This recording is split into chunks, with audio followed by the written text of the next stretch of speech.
BART लो में तो बहुत सारी चीजें हो सकती है।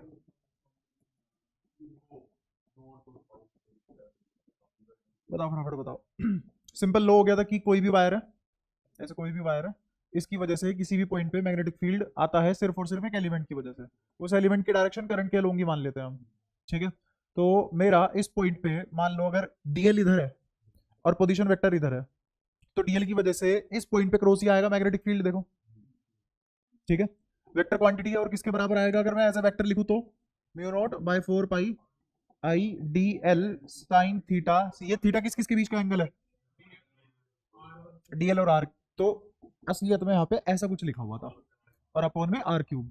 ये तो है, अगर इसका मैग्नीट्यूड निकालना हो तो बस कुछ नहीं होगा, mu naught I D L cross product हट के साइन थीटा लग जाएगा, एक आर से एक आर कट जाएगा, आर स्क्वायर आ जाएगा। ये बात हो चुकी थी। ठीक है, दूसरी बात क्या थी? दूसरी बात हमने निकाला था सर्कुलर लूप के सेंटर पे मैग्नेटिक फील्ड क्या होगा। जैसे अगर मैं तुमसे बोल दूं कि करंट ऐसे है, तो बताओ डॉट की क्रॉस, करंट ऐसे है तो डॉट की क्रॉस, क्रॉस मैग्नेटिक फील्ड अंदर जाता हुआ। ठीक है। और यही रीजन था, हमने ये बोला था कि अगर करंट क्लॉकवाइज जा रहा है, कैसे जा रहा है, क्लॉकवाइज, तो मैग्नेटिक फील्ड कैसा जाएगा, अंदर। एंटी क्लॉकवाइज होगा तो मैग्नेटिक फील्ड कैसा होगा, बाहर। ऐसे ही अगर मैं तुमसे बोल दूं कि मेरा अगर मैग्नेटिक फील्ड ऐसे है, तो बीच में करंट कैसा होगा, अगर मैग्नेटिक फील्ड क्लॉकवाइज है तो करंट कैसा होगा, देखो। इजी बता सकते हो तुम कैसा होगा, क्रॉस। वेरीफाई कर लेते हैं, इसका लॉजिक भी बाद में बता दूंगा। मान लो कि करंट अंदर जाता, करंट अंदर जाता, ये रहा करंट। ठीक है। और करंट के हिसाब से मैं मैग्नेटिक फील्ड निकाल सकता हूं, तो इस पॉइंट पे मैग्नेटिक फील्ड निकालेंगे, एक पोजीशन वेक्टर बना लो। बन गया एक पोजीशन वेक्टर आर। ये वायर करंट वायर में ही तो जाएगा, ये वायर है, ये पोजीशन वेक्टर है। तो मुझे क्या करना है, DL cross R, DL cross R. DL कहां है, यहां। आर किधर है, इधर। तो मैग्नेटिक फील्ड कहां जाएगा, अंगूठा खोल दो, नीचे की तरफ या ऐसे। इमेजिन नहीं हुआ तो दोबारा पूछ लो, सिंपल सिंपल वेक्टर प्रोडक्ट है। ठीक है। तो मैग्नेटिक फील्ड इस डायरेक्शन में आ गया, तो इसका मतलब पक्की बात है, अगर बी क्लॉकवाइज है तो करंट कैसा रहा होगा, अंदर की तरफ जाता रहा होगा। ठीक है। इसका फॉर्मूला क्या निकला था, B mu naught by 2 I by R, और फॉर एन नंबर ऑफ चक्कर एन से मल्टीप्लाई कर देंगे। ठीक है। फिर हमने निकाला था आर्क के लिए, तो आर्क के लिए यही वाला फॉर्मूला किस में कन्वर्ट हो गया, theta by 2 pi into B circular R, circular coil, current carrying circular coil. ठीक है। और वो भी कहां पे, एट सेंटर।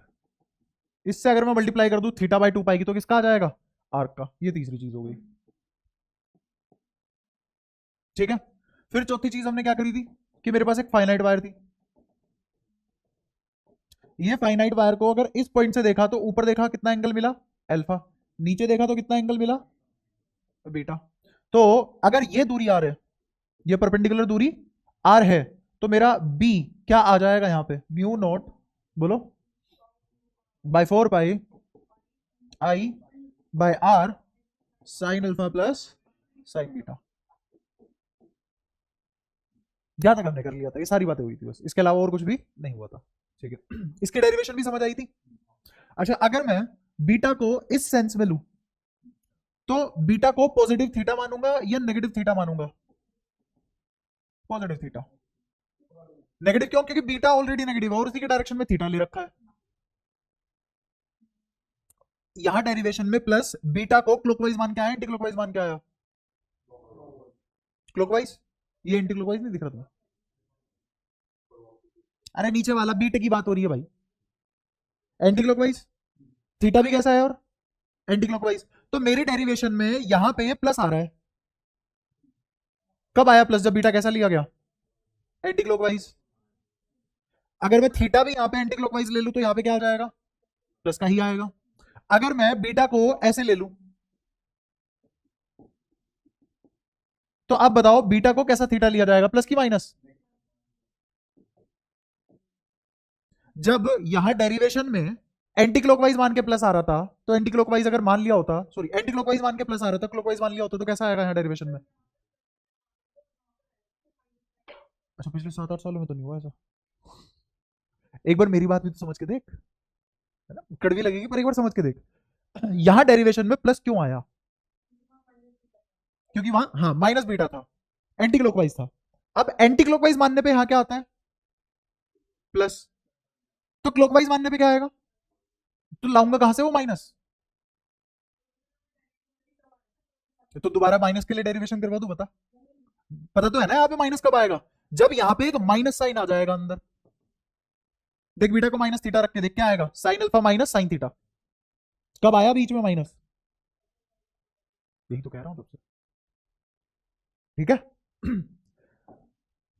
ये सारी बातें क्लियर हुई, ये पढ़ा था बस पिछली क्लास में हमने, यह पिछली क्लास की जमा पूंजी, ठीक है। इस पे थोड़ी सी और बातचीत करते हैं। अगर मैं तुम्हें इस पे क्वेश्चन भी कर लिया था ना मैंने, क्वेश्चन किया था ऐसा कुछ कि एक ऐसा कुछ इसकी वजह से कर लिया था, इसकी वजह से कर लिया था, इसके सेंटर पे निकाला था, इसके सेंटर पे निकाला था, दोनों का आ गया था, है ना। अगर मैं तुमसे पूछूं कि मेरे पास एक एन साइडेड पॉलीगन है, कैसा पॉलीगन है,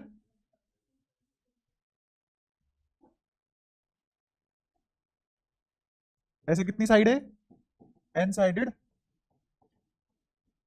पॉलीगन है, और कैसा पॉलीगन है, regular. N sided regular polygon के सेंटर पे बी क्या होगा, ये निकालना है। और अगर एन इंफिनिटी को अप्रोच कर जाए तो बी एट सेंटर क्या होगा, ये ए पार्ट ये बी पार्ट। सवाल समझ आया,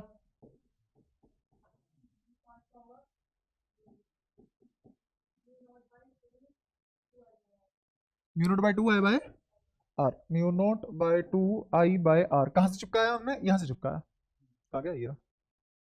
अगर एन इंफिनिटी को अप्रोच कर जाएगा तो कौन सी ऐसी फिगर है पॉलीगन में जिसकी इनफाइनाइट साइड होती हो और बराबर होती हो और साइड सर्कल, हर पॉइंट एक साइड मान लो, ठीक है। साइड का साइज कितना हो जाएगा, approaches to zero, as N approaches to infinity the length of side approaches to zero, तो एक पॉइंट एक साइड मानी जाएगी, कितनी साइड होगी, इनफाइनाइट साइड होगी, तो मेरा रेगुलर पॉलीगन क्या बन जाएगा, सर्कल बन जाएगा, और सर्कल के सेंटर पे हम जानते हैं, तो बी का आंसर आ गया, ठीक है। बट उसने यहां लिखा एन अप्रोचेस टू इंफिनिटी, तो इसका मतलब तुम्हें इस अप्रोच से सोल्व करना है, आएगा कि नहीं आएगा, लिमिट लगानी पड़ेगी। और पहले वाले का क्या आंसर है, B at centre.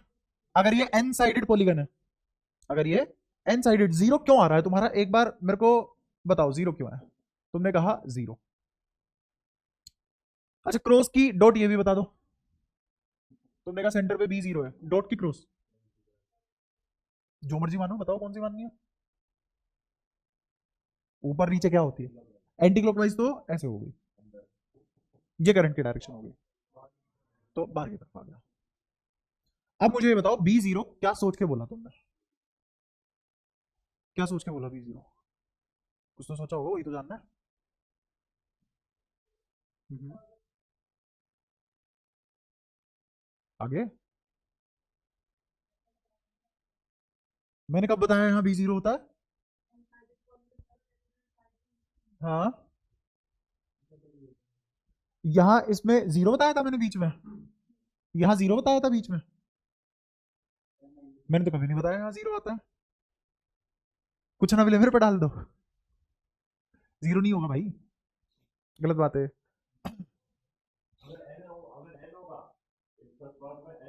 N side है, इन्फिनिटी नहीं है,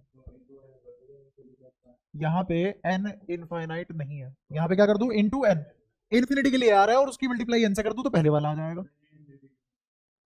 अच्छा ये गलत है, ये वाला भी आंसर, भाई तुम टाइम फोड़ते रहोगे, तुम्हें पढ़ना पढ़ना लिखना आता नहीं है, ना तुम बुद्धि मारते हो और ना तुम कुछ पिछड़ा पढ़ते हो तमीज में। देखो कहाँ पढ़ाऊं फिर, इसी के ऊपर लिख के पढ़ा दूं, हाँ। अच्छा तूने ऑलरेडी प्लस किया हुआ है ना, तो मेरे को क्या पता भाई तेरे पास इतना टाइम है, मैं वो नहीं देखता ना, काम की चीजें देखता हूँ।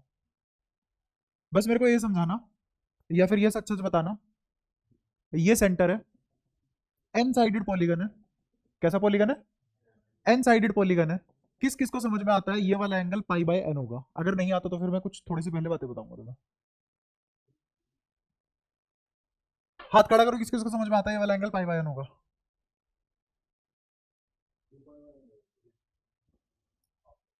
मैंने क्या पूछा है, किस किस को समझ आया ये एंगल पाई बाय एन है, और तू अपनी कुछ भी बकवास कर रहा है, हाँ ना, मैं तो बता, बता कैसे, हाँ हाँ, आधा और हो गया पाई बाय एन। तेरे को आया समझ? आ गया? सबको आ गया? ठीक है। और किस किस को ये समझ आता है कि ये वाला एंगल 2 पाई बाय एन है?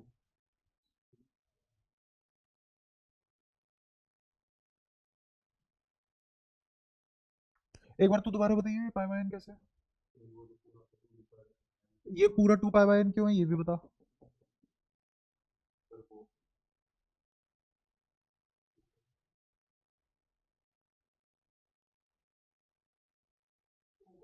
50। तूने बताया कि ये पूरा कितना 2 पाई, और एक साइड कितना एंगल सबटेंड करेगी? हाँ, यही तो पूछ रहा हूँ, कैसे 2 pi by N? N side ने मिलके क्या सबटेंड किया? सर्कल तो है ही नहीं। हाँ, एन साइड ने मिलके कितना एंगल सबटेंड किया है बीच में? 2 पाई। अच्छा, n-1 अगर साइड होती तो भी कितना एंगल सबटेंड करती? अच्छा, अगर 3 साइड होती तो भी मिलके एंगल कितना सबटेंड करती बीच में? ऐसे ही अगर 5 साइड होती तो बीच में कितना एंगल बनता? इससे कोई फर्क तोड़ना पड़ता है, ये तो 360 ही बनेगा कितनी भी साइड हो। तो आज के दिन कितनी साइड मिलके 2 पाई बनाएगी? आज के दिन एन साइड मिलके कितना 2 पाई एंगल बनाएगी? तो एक साइड कितना बनाएगी? 2 पाई बाय एन। तो तुम्हें कैसे पता कि ये आधा आधा बटेगा? ये वाला एंगल आ गया 2 पाई बाय एन, यहां तक समझ आया? अब ये 2 पाई बाय एन होने के बाद तुम्हें कैसे पता कि ये जस्ट आधा है इसका?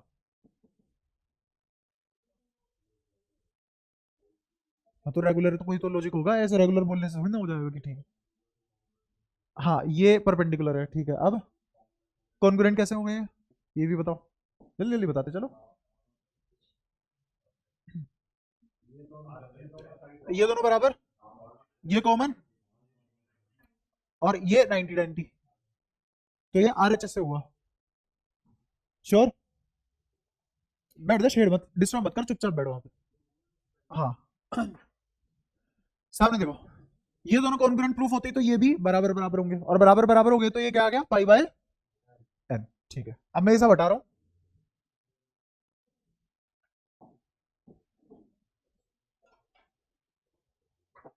अगर तुझे कोने पे ही बैठना होता इस साइड बैठ जाएगा ना, कोई नहीं छेड़ेगा, क्योंकि एक दो बच्चे और भगा दिए, बैच बंद हो जाएगा तुम्हारा। जैसे ये लेट आ रहा, कोई पढ़ता नहीं है, कोई ज्यादा बोलता, कोई फालतू की बातें बहुत करता है। तो सब मिले यहाँ देख, पहले से ही। तेरे साथ ऐसा क्या हुआ? अच्छा, और किसी के यहाँ नहीं हो रही थी?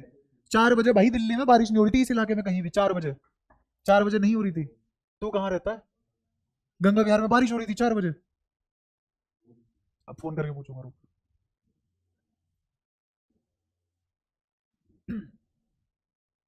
तो ये एन साइडेड पॉलीगन है, और अब हमें पता है कि ये एंगल पाई बाय एन है। अब सबको समझ आता है, ये एंगल आ गया पाई बाय एन। ये एंगल पाई बाय एन आते ही, क्योंकि ये आइसोसेलेस ट्राइंगल बना, क्योंकि ये दोनों बराबर है, तो जो एंगल बाइसेक्टर है वही परपेंडिकुलर साइड बाइसेक्टर होगा। Property of triangle. तो ये कितना हो जाएगा? A/2। अगर इसकी साइड कितनी है? ए साइड है, तो ये कितना हो जाएगा? A/2। इसमें भी कोई परेशानी नहीं है, ठीक है। ये दूरी है R, दिख रही है ये वाली दूरी, और ये एक फाइनाइट वायर है, दिख रही है सबको? ये क्या है? एक, इस फाइनाइट वायर की वजह से इस पॉइंट पे मैग्नेटिक फील्ड निकालना है, तो मुझे यहाँ के अल्फा और बीटा पता होने चाहिए। तो अल्फा और बीटा दोनों ही क्या है? Pi by N. और परपेंडिकुलर दूरी क्या है इस पॉइंट से वायर तक की? R। और ये R मुझे पता नहीं है, मुझे क्या पता है? मुझे तो A की वैल्यू पता है। क्वेश्चन में गिवन क्या है? A साइड ऑफ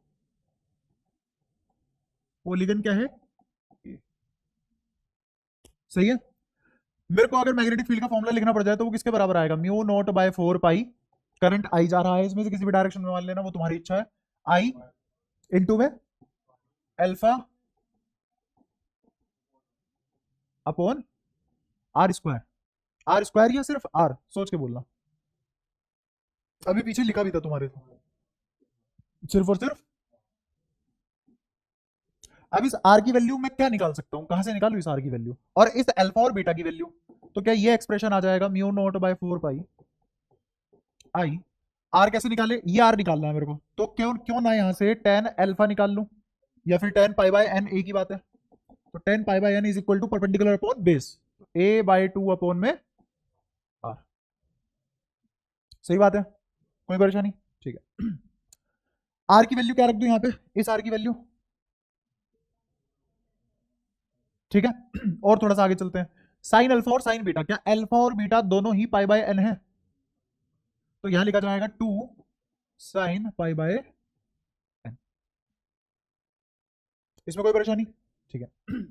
और एक और चीज कर सकते हो तुम यहां से, ये साइन पाई बाय एन भी निकाल ही लो। तो sine pi by N will be equal to perpendicular upon hypotenuse. Hypotenuse कितना है, ये वाली साइड, ये तो है हाइपोटेन्यूज। तो इसको मान लेते हैं कैपिटल आर। क्या मान लिया? Capital R. तो ये किसके बराबर आएगा, परपेंडिकुलर अपॉन में हाइपोटेन्यूज, कैपिटल आर। यहां तक सारी बातें क्लियर है? ठीक है। इस साइन पाई बाय एन की जगह क्या रख दो, a by 2 by capital R.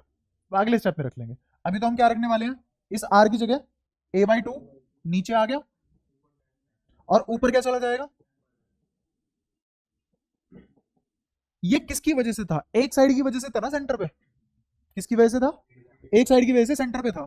अगर मुझे सभी का निकालना हो, बी नेट निकालना हो, तो क्या इनटू एन कर देंगे। कितनी साइड है, एन। एक की वजह से इतना, तो एन की वजह से एन इंटू इतना। ठीक है, चलते रहो आगे।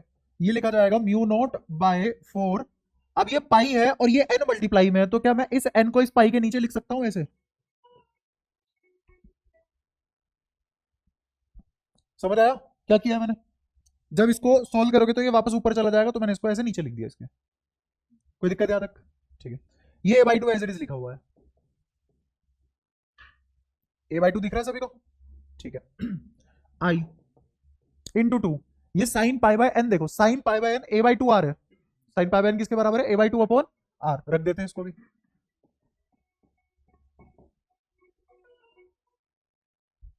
a by 2 upon R into में 10, ये और ये कट गए। आगे देखो क्या करने वाले हैं, म्यू नोट, और ये दो से ये वाला दो काट दो, बाय 2, ये पाई बाय एन को 10 पाई बाय एन के नीचे खिसका दो, और पीछे क्या बचा, आई।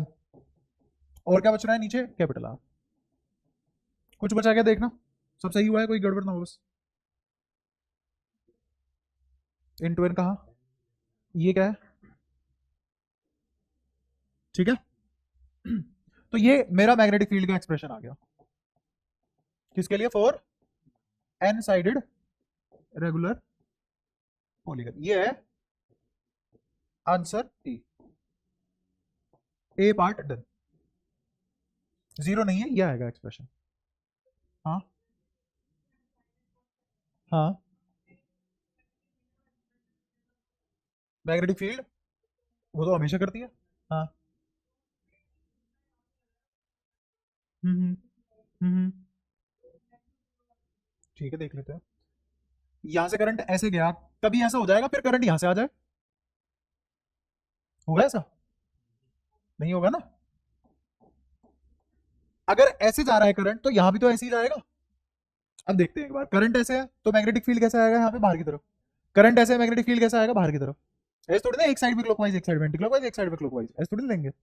अगर क्लॉकवाइज लिया है तो हर साइड में क्लॉकवाइज आएगा, एंटी क्लॉकवाइज लिया है तो हर साइड में एंटी क्लॉकवाइज। ये सब इंप्लीकेशन सीखो भाई, ऐसे तो मैं पढ़ा ही नहीं पाऊंगा जिंदगी में तेज। यहाँ ये वाले एग्जांपल याद है तुम्हें, लास्ट क्लास में हुए थे, इसमें जीरो आया था क्या यहाँ? क्यों नहीं आया था, क्योंकि जो इस साइड की वजह से आया था उसको 4 से मल्टीप्लाई किया था, जो इस साइड की वजह से आया था उसको 3 से मल्टीप्लाई किया था। ये ए पार्ट हो चुका है।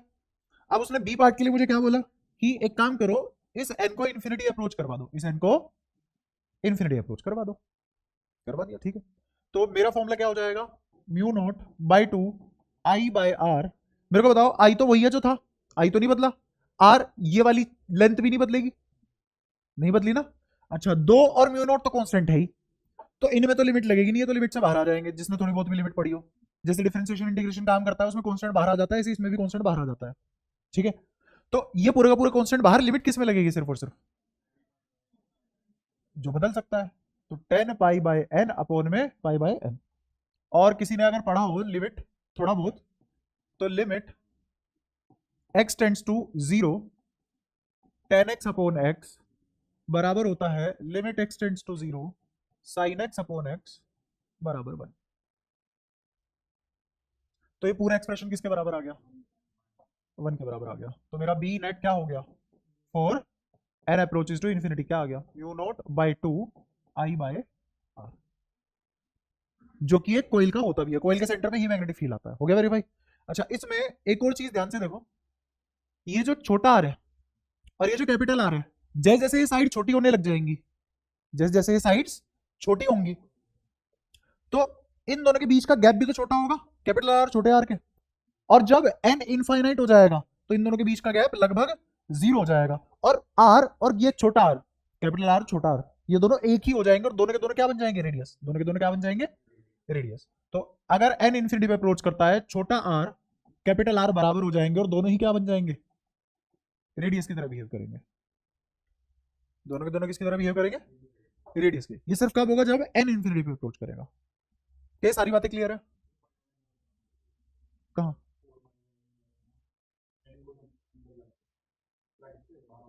अच्छा, ये जैसे अगर मैं तेरे से बात करूं A by B C by D, बता इसको क्या लिख सकते हैं? A D by B C. यहां दिक्कत है तेरे को, ठीक है? अगर मैं लिखूं ए अपॉन सी बाय डी, तो इसको ऐसे लिख सकते हैं ए बाय 1, क्योंकि इसके नीचे देख कुछ नहीं है, लेकिन सी के नीचे है। तो क्या लिखा जाएगा? ये ऊपर जाएगा, ये नीचे आ जाएगा, तो ये क्या लिखा जाएगा? ए इंटू डी 1 इंटू सी। कोई इशू? इसको क्या मैं वापस इसमें कन्वर्ट कर सकता हूं? देख कैसे, ए यहीं पे लिखा, 1 इंटू सी लिखा हुआ है, और इस डी को सी के नीचे ना ले आऊं। समझ आया? ऐसे ही एन ऊपर मल्टीप्लाई है, एन के नीचे तो कुछ नहीं है, तो सीधा क्या है, क्यों ना इसको इस पाई के नीचे ले आऊं। आ सकता है? ठीक है। हाँ, 2 साइन पाई बाय एन कैसे आया? देख, अल्फा की वैल्यू क्या है? Pi by N. बीटा की भी वैल्यू क्या है? Pi by N. ठीक है। तो साइन अल्फा को क्या पढ़ूंगा? Sine pi by N. Sine beta को क्या पढ़ूंगा? Sine pi by N. और sine pi by N plus sine pi by N मतलब 2 बार साइन पाई बाय एन, तो इसलिए आया 2 साइन पाई बाय एन। ठीक है। अब ये 10 पाई बाय एन कहां से आया? 10 पाई बाय एन यहां से आया। ये आर दिख रहा है छोटा, मेरे को तो सवाल में साइड गिवन है, ये आर थोड़ी ना गिवन है, तो इस आर को किस में कन्वर्ट करूंगा? एक ही टर्म्स में। तो ये मुझे पता है ए बाई 2 होगा, और ये कितना होगा? आर। तो क्यों ना यहां से 10 पाई बाय एन निकाल लूं, दोनों रिलेट हो जाएंगे आपस में। आर किससे रिलेट हो जाएगा? ए बाई 2 से। तो आर को 10 pi by N A by 2 की टर्म्स में लिख पाऊंगा। कहां? कहीं तो किया होगा मैंने, किया नहीं? कहां लिखा है? ये रहा। तो यहां से आर की वैल्यू निकाल ली, कितनी आ गई? ए बाई 2, और 10 नीचे आ गए 10 पाई बाय एन। अब ए बाई 2 ऑलरेडी डिनोमिनेटर में है, उसके भी नीचे अगर 10 पाई बाय एन आएगा तो वो ऊपर चला जाएगा। ठीक है। और कोई दिक्कत किसी को? हम्म, हाँ हाँ बिल्कुल। For N loop of current किससे मल्टीप्लाई कर दोगे? एन से। और इस वाले में भी, ये दोनों ही एन क्या है? Number of times, number of times current flow. पूरा एक चक्कर, मतलब इनकी वैल्यू 1, करंट ने 2 चक्कर मार लिए, कैपिटल एन की वैल्यू 2। छोटा एन कैपिटल एन अलग अलग है यहाँ पे। कैपिटल एन क्या है? करंट कितनी बार घूमा, करंट पूरा का पूरा कितनी बार घूमा। और छोटा एन क्या है? Number of sides, number of side of regular polygon. ठीक है। बताओ कोई दिक्कत यहां तक? सारी बातें क्लियर है? आगे बढ़ सकते हैं? कहां पे? देख ऊपर देख, स्मॉल आर लिख ले, कैपिटल आर लिख ले, तेरी चॉइस है। क्योंकि जब एन इन्फिनिटी होगा तो ये खत्म हो जाएगा, आर आर आपस में मिल जाएंगे। ये एप्लीकेशन ऑफ ट्रिग्नोमेट्री है, वरना जीरो एंगल डिफाइन कैसे करोगे? देख खुद देख, ये पाई बाय एन लिखा हुआ है, अगर मैं एन को इनफाइनाइट अप्रोच करा दूं तो पाई बाय एन किसको अप्रोच करेगा? और इस जीरो को आने का मतलब ही क्या है? कि कोई परपेंडिकुलर या हाइट नहीं बचेगी इसके लिए, खत्म हो जाएगी, ये इसके ऊपर आ जाएगा। उसी को बोलते हैं रेडियस और बेस का बराबर होना, या फिर हाइपोटेन्यूज और बेस का बराबर होना। हाइपोटेन्यूज और बेस तो कभी बराबर होते ही नहीं है, इसीलिए जब मैं बेसिक मैथ्स पढ़ाई थी तो मैंने बोला था ट्रिग्नोमेट्री सर्कल के लिए बनी थी। वो तो सर्कल में कोई 3 पॉइंट ढूंढ के साइड ज्वाइन करके हमने ट्रायंगल में अप्लाई करना शुरू कर दिया, है ना? और ये जो तुम ट्रिग्नोमेट्री पढ़ के आते हो 10वीं क्लास की, ये सिर्फ और सिर्फ राइट एंगल ट्रायंगल के लिए होती है। तो ट्रिग्नोमेट्री सिर्फ राइट एंगल ट्रायंगल के लिए बनती है, वो तो किसी भी ट्रायंगल के लिए बन सकती है। इसमें बताओ कौन सा हाइपोटेन्यूज कौन सा बेस? ट्रिग्नोमेट्री तो यहाँ भी लगेगी, है ना? तो इसीलिए इस जीरो को कैसे डिफाइन करेंगे? इस जीरो को ऐसे ही डिफाइन कर सकते हैं कि ये आर बराबर आर हो जाएंगे। मतलब सब कुछ रेडियस में कन्वर्ट हो जाएगा, सब कुछ रेडियस में कन्वर्ट हो जाएगा। तुम ऐसे भी बोल सकते हो कि ये आर्क लेंथ खत्म हो जाएगी, और अगर आर्क लेंथ के दो एज पॉइंट एक ही पॉइंट पे कन्वर्ज हो गए तो रेडियस पे ही जाके मिलेंगे। बहुत सारी एप्लीकेशन बताई जा सकती है, वो तो मैथ्स में यहां बोलना नहीं चाह रहा कुछ, वरना फिर इजी मैथ चालू हो जाएगी तुम्हारी, दिक्कत ये है। यहां तक सारी बातें क्लियर है? और कुछ पूछना हो किसी को पूछ लो, कुछ पूछना है, आगे बढ़े।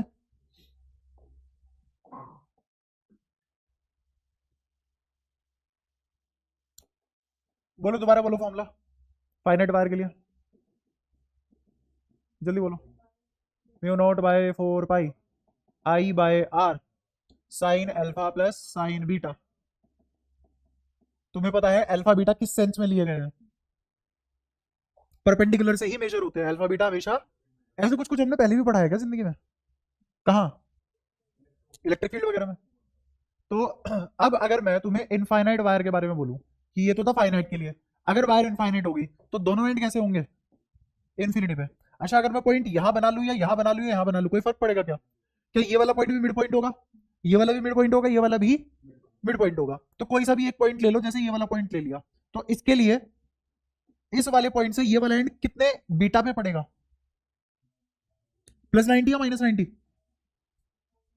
+90। मेरे को पता था एक जना पक्का -90 बोलेगा, और कौन है वो भी पता था।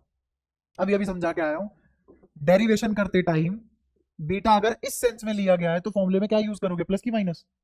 प्लस। इसीलिए तो डेरिवेशन कराई थी, ये सब बार बार ना बताना पड़े। फिर डेरिवेशन कराती क्यों, रटवा ही देता ना डायरेक्ट फॉर्मूला। और अल्फा में कैसे लिया गया यहाँ पे? अल्फा इस सेंस में लिया गया, और डेरिवेशन करते टाइम भी इसी सेंस में लिया गया था अल्फा, तो अल्फा भी क्या होगा? क्या अल्फा बीटा दोनों +90 है? अब इस फॉर्मूले को इमेजिन करो, साइन 90 प्लस साइन 90, 1 + 1 2, 2 से 4 कट गया तो नीचे कितना बचा? 2। तो फॉर्मूला क्या बन गया अपना? बी इंफिनिटी वायर के लिए क्या हो गया? Mu naught by 2 pi I by R. Done. ऐसे ही सेमी इनफाइनाइट वायर और उसके केसेस होंगे।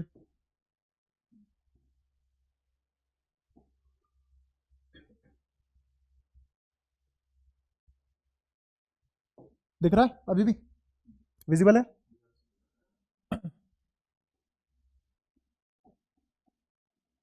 सेमी इनफाइनाइट वायर, इसका मतलब कोई एक एंड तो इन्फिनिटी पे है और दूसरा एंड फाइनाइट दूरी पे। अब इसमें केस बनेंगे, एक पॉइंट तो बिल्कुल यहां सीधे रास्ते पे चल के आ गया, एक पॉइंट बिल्कुल सीधे रास्ते पे चल के आ गया, एक पॉइंट थोड़ा सा ऊपर मिल गया,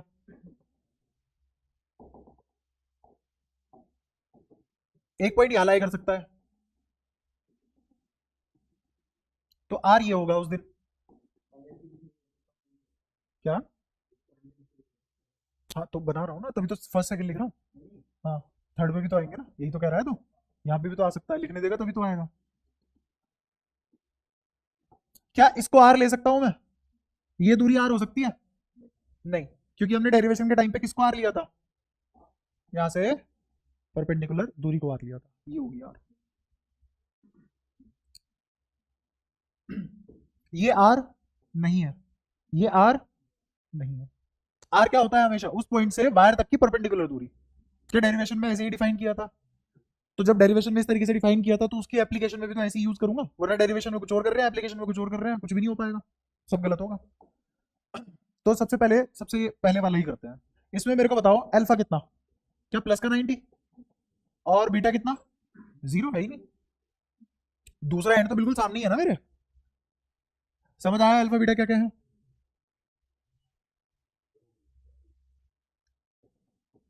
तो बताओ फॉर्मूला क्या बनेगा यहाँ?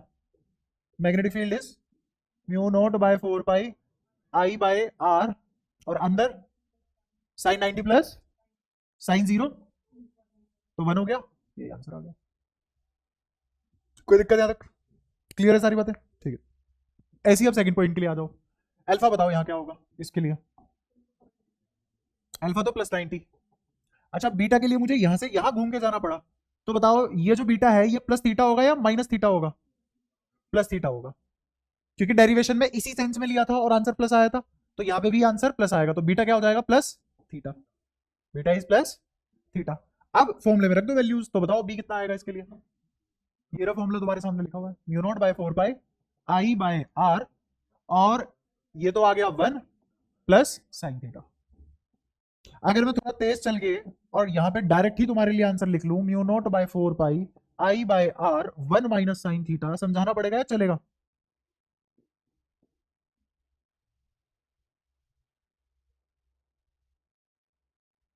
जैसी तुम्हारी शक्लें होंगी ना, एक दो की छोड़ के।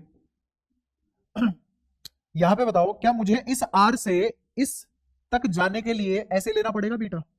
और डेरिवेशन में तो मैं उल्टा लिया करता था, तो क्या बीटा यहां पे माइनस थीटा होगा? डेरिवेशन में कैसे लेते थे? हमेशा एंगल कहां से मेजर करते हैं? आर से। हमेशा एंगल कहां से मेजर करते हैं? आर से। आर से अब मुझे यहां तक पहुंचना है, तो मैं ऐसे घूम के, दो तरीके हैं पहुंचने के, ये बार बार वही रिपीट टेलीकास्ट चल रहा है तुम्हारा इलेक्ट्रोस्टैट का। या तो मैं ये ले लूं एंगल, क्योंकि डेरिवेशन में इस सेंस में लिया था, समझ रहे हो? अगर इस एंगल को थीटा नाम दे रखा है तो ये क्या होगा? 2 पाई माइनस, समझ पाए? जरा सोल्व करना, साइन 2 पाई माइनस थीटा। 2 पाई पे नो चेंज, तो साइन का साइन ही रहेगा, और 2 pi minus theta is 2 pi minus theta. कौन सा क्वाड्रेंट? सेकंड क्वाड्रेंट में थीटा, साइन पॉजिटिव की नेगेटिव? पॉजिटिव, तो क्या आया आंसर? साइन थीटा आया ना। समझ पाए हो? पक्का? अब सुनना ध्यान से, यहां बीटा क्या लिया मैंने? थीटा। रुक जा रुक जा रुक जा रुक जा रुक जा, अपनी बुद्धि मेरे बोलने के बाद चलेगी, क्योंकि तूने अपनी बुद्धि कंटिन्यू कर रखी है, इसलिए मेरी बात अब तक समझ नहीं आ रही है और हर बार गलती कर जाती है, या फिर जब भी मैं ये चीज बोलता हूं तेरी आगे बढ़ जाती है कि ये क्या कर दिया। अब सुनते रहे। ये 2 पाई माइनस थीटा, क्या साइन प्लस का थीटा आया? क्योंकि मैंने यहां बीटा क्या लिया था? Plus theta. लेकिन डेरिवेशन में तो इस सेंस में अगर बीटा लेता तो प्लस थीटा लेता ना, तो मुझे यहां क्या लेना चाहिए इस सेंस के लिए? और अगर मैं यहां पे माइनस थीटा लूंगा तो ये क्या आएगा? Plus theta. अब करो थर्ड क्वाड्रेंट में साइन। हाँ तो बता तेरी क्या दिक्कत है? अब मैं जब तक जो तू सोच रही है वो लिख के और तेरे को तेरी गलती ना बताऊं तब तक समझ नहीं आएगा। देख कहा, यहां तो करा तो है तेरे सामने प्लस साइन थीटा। अच्छा ये प्लस साइन थीटा आना चाहिए। 2 पाई में थीटा जोड़ थर्ड क्वाड्रेंट। अच्छा हाँ हाँ ठीक है हाँ, इसका प्लस साइन थीटा, ठीक है, तो प्लस थीटा कर लो, या फिर यहाँ पे माइनस थीटा कर लो, तो ये कितना आएगा? प्लस साइन थीटा ही आएगा। हाँ इसकी बात सही है, मेरी गलती हाँ। फिर भी यहाँ पे ये वाला प्लस साइन थीटा यहाँ यूज नहीं कर सकता। क्यों यूज नहीं कर सकता? देखना, इस सेंस में क्या हूं मैं पूरा, इसमें तो कोई दिक्कत नहीं है, और ये एंगल थीटा था, तो ये बचा हुआ एंगल कितना हुआ? 2 पाई माइनस थीटा। और अब मेरी सेंस बीटा के हिसाब से मैच भी कर रही है, अब मेरी सेंस बीटा के हिसाब से मैच भी कर रही है। अगर मेरी सेंस बीटा के हिसाब से मैच कर गई तो मुझे पूरा का पूरा एंगल क्या रखना पड़ेगा यहाँ पे? 2 pi minus theta.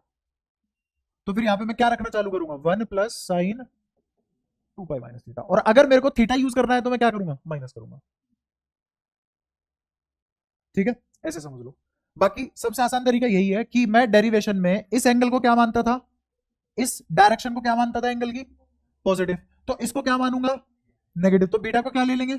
Minus theta. और यहां पुट कर देंगे beta equals to minus theta, तो अपने आप ही आ जाएगा तुम्हारा। क्लियर है? क्या तीनों केस वेरीफाई हो गए? पक्का? अब क्योंकि तुम बहुत धीरे चल रहे हो तो मैं एक ही सवाल में सबमर्ज करने की कोशिश करूंगा।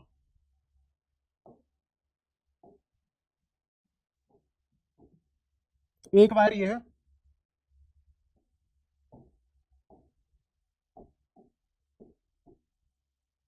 और एक वायर ये है, और दोनों वायर के बीच 90 डिग्री का एंगल है।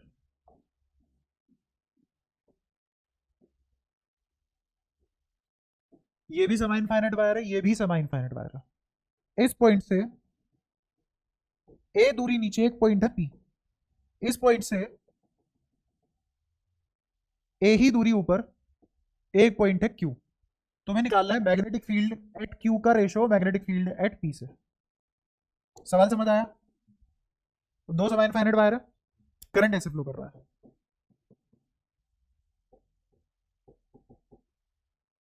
सवाल में समझ लायक कुछ है ही नहीं, फटाफट निकाल लेते हैं। बताओ पहले ऊपर वाले का निकालोगे नीचे वाले का? जल्दी बोलो। ऊपर वाले का देख लो। ये आर है क्या? क्या ये आर गिवन है मुझे?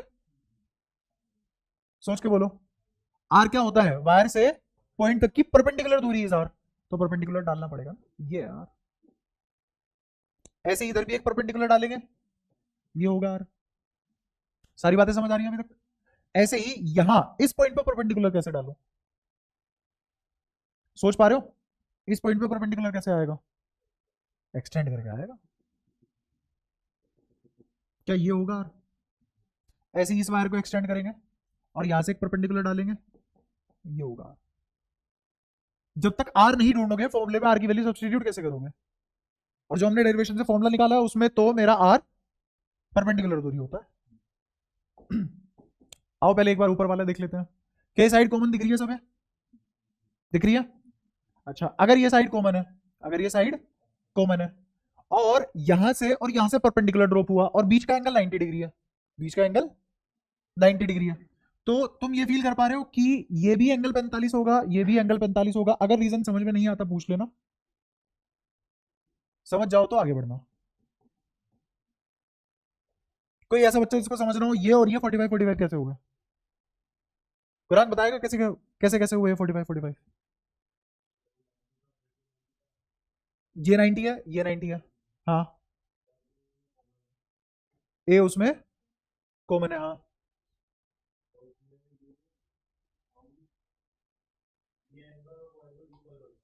क्यों कर देंगे? यही तो पूछ रहा हूँ, क्यों कर देंगे इक्वल?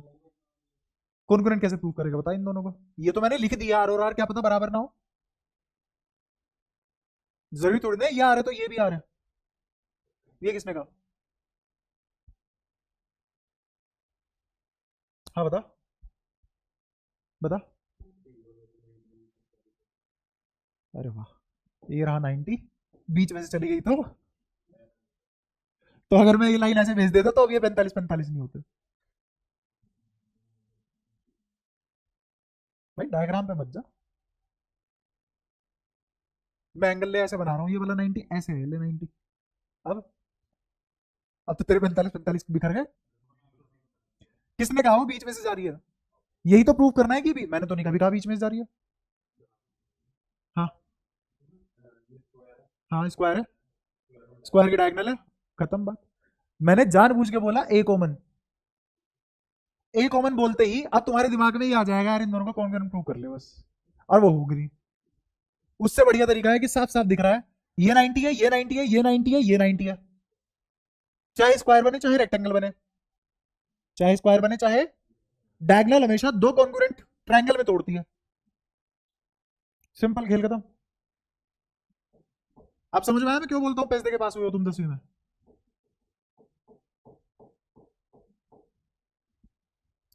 तो अब समझ में आ रहा है कि अगर ये स्क्वायर है डायगोनल है, सॉरी स्क्वायर है रेक्टेंगल है, ये डायगोनल है, तो ये दोनों कॉन्ग्रुएंट है, ये आर तो ये भी आर। अब टूट देंगे 45 45 में।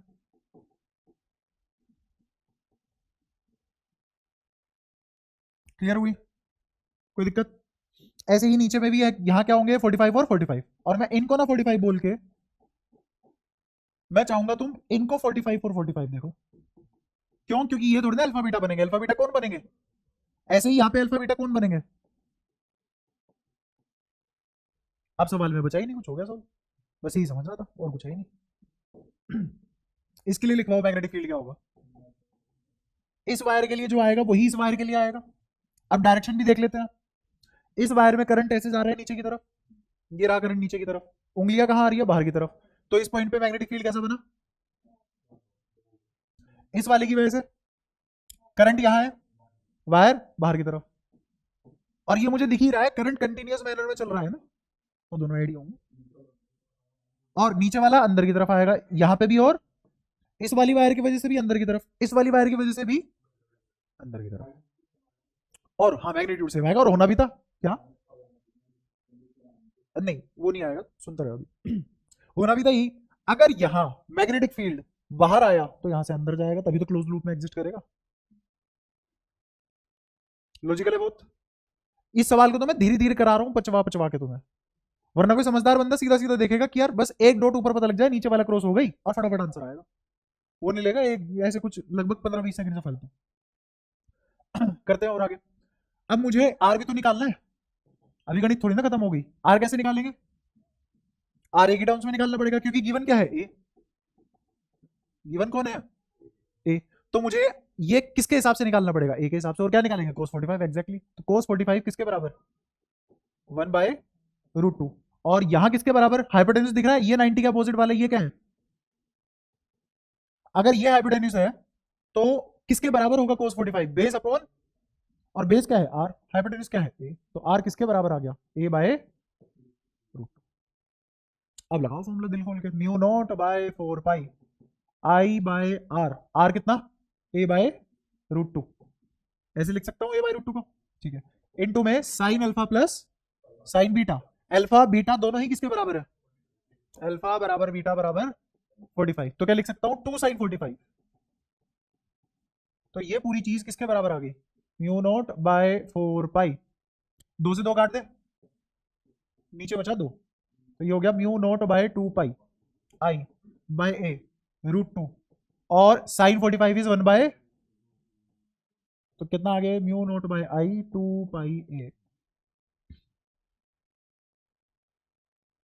देख लो, कोई गलती तो नहीं, आराम से।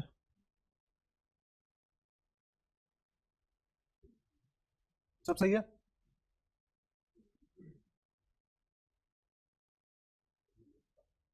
हाँ, 2 का कितना आएगा, इंटू 2, तो बी नेट एट कहा क्यू किसके बराबर है, इंटू 2।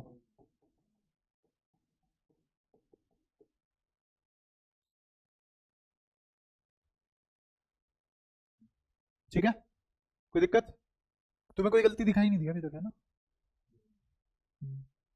सही है। मैं, हाँ करी है, तभी तो 3-4 बार पूछ रहा हूँ।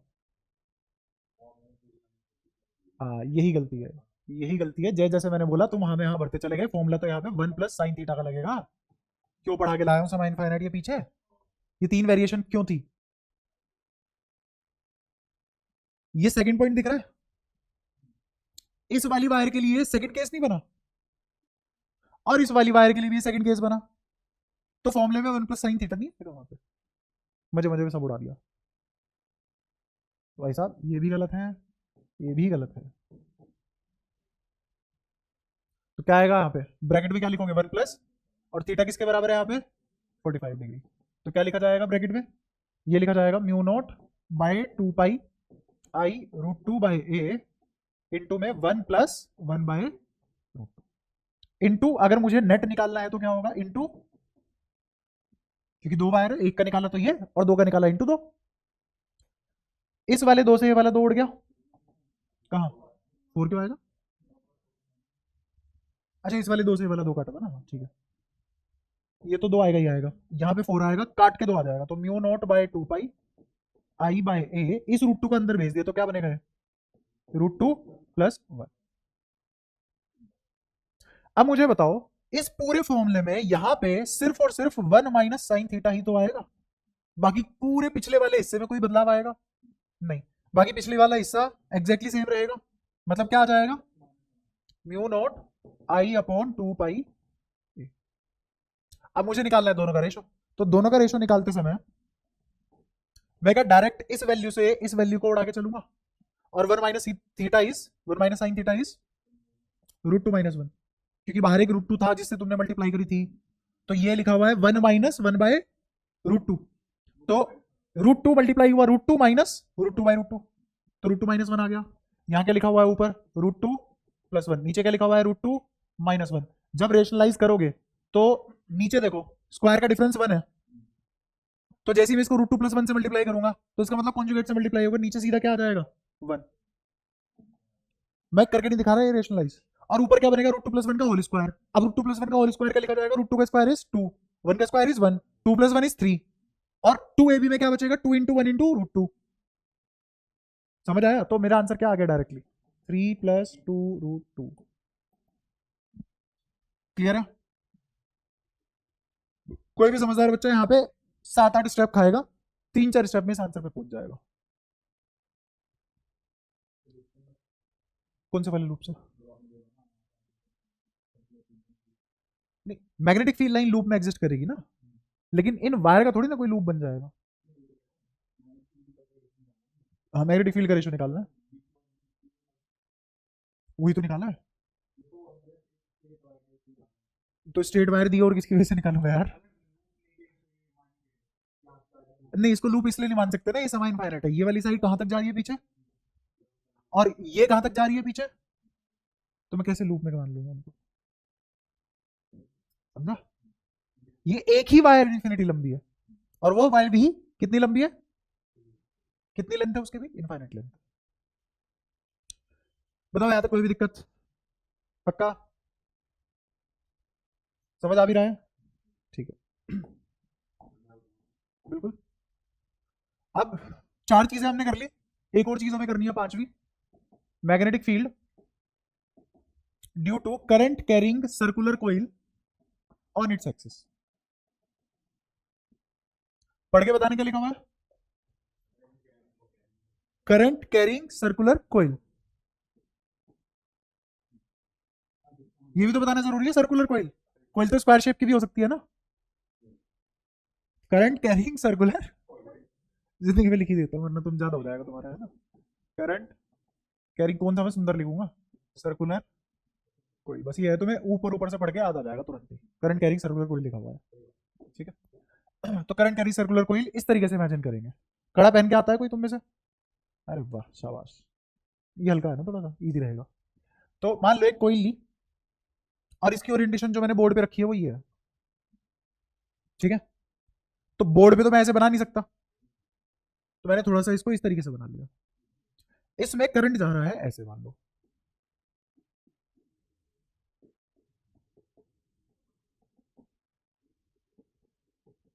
करंट दिखाई पड़ा। अब इसके एक्सिस पे, ये इसकी एक्सिस है, पासिंग थ्रू दी ओरिजिन, नहीं सेंटर, ओरिजिन तो कहीं पे भी ले सकते हैं, ऐसे हुआ इमेजिन। रुक जाओ, अब ठीक है, दिख रहा है सबको? तो ये डायग्राम ऐसा है, बोर्ड पे मैं ऐसा बना के दिखाया, ठीक है। ये जो करंट है ये बोर्ड के अंदर जा रहा है, बाहर आ रहा है, अंदर जा रहा है, ठीक है। ताकि तुम्हारी एनसीईआरटी से मैच हो जाए, मैं इसे बाहर बना के दिखा देता हूँ। कल को तुम एनसीईआरटी पढ़ने लगो और बोलो नहीं ये तो डायग्राम उल्टे बन गया, क्या चीज, फिर मैं तुम्हें इसका भी बता दूंगा, उल्टा डायग्राम भी बना दूंगा। तो इसको तुम्हारी किताब अनुसार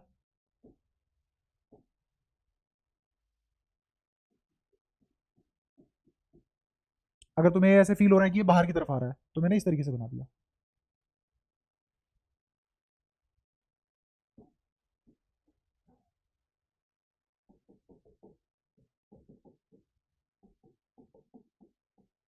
ठीक है, करंट की डायरेक्शन समझ आ गई? तो अगर ये कोईल ऐसे रखी हुई है, तो तुम्हें करंट ऐसे आता हुआ फील होगा, बोर्ड से बाहर, इस पॉइंट पे नीचे जाता हुआ, इस पॉइंट पे अंदर जाता हुआ, और इस पॉइंट पे ऊपर आता हुआ। इमेजिन हो गया सामने? ठीक है। इससे किसी एक्स दूर, इसका रेडियस है ए, रेडियस कितना है, A is the radius of coil, A is the radius of coil, और यहां से किसी एक्स दूरी पे क्या मैग्नेटिक फील्ड होगा ये निकालना है। किसकी वजह से? इस कोइल की वजह से, जिसमें करंट कितना बह रहा है, आई, रेडियस कितना है, ए। इस कोइल से किसी एक्स दूरी पे इसी के एक्सिस पे क्या मैग्नेटिक फील्ड होगा वो निकालना है। जैसे हमने इलेक्ट्रिक फील्ड निकाला था, electric field at at X दूरी on its axis due to a coil, same वही वाली कहानी रिपीट करेंगे, बस यहाँ पे डायरेक्शन का खेल होगा। डायरेक्शन ही थोड़ी टफ पड़ती है, वो भी टफ है नहीं, बस पता नहीं क्यों पड़ती है। आगे की बात करते हैं अब। मेरे को बताओ, जो मैं फॉर्मूला लगाने वाला हूँ वो तो मेरे को एलिमेंट के लिए पता होता है बस, याद है? बाट से बाट लो, सिर्फ और सिर्फ डीएल एलिमेंट की वजह से मैग्नेटिक फील्ड निकाल के दे सकता है, बाकी तो फिर एप्लीकेशन निकाल के उसको मैथ्स लगा के सही करते हैं। सही भी नहीं करते, मतलब अपना काम निकाल लेते हैं वहां से। तो मैं यहाँ पे एक डीएल नाम का एलिमेंट इमेजिन किया। तो जो भी दूरी ली जाती है वो किससे ली जाती है, सेंटर ऑफ डीएल से। सेंटर ऑफ डीएल से पोजीशन वेक्टर लिया जाता है कहां तक, उस पॉइंट पे जहां मैग्नेटिक फील्ड निकालना है। तो क्या मैं इसको, जो मेरा फॉर्मूला होता है म्यू नोट आई डी एल अपॉन में 4 पाई आर स्क्वायर और यहाँ पे साइन थीटा, इस फॉर्मूले में मेरे को एक बात बताओ, ये डीएल और ये आर के बीच का ही तो एंगल होता है थीटा, इस आर की जगह में यहां एक्स लिख सकता हूं क्या?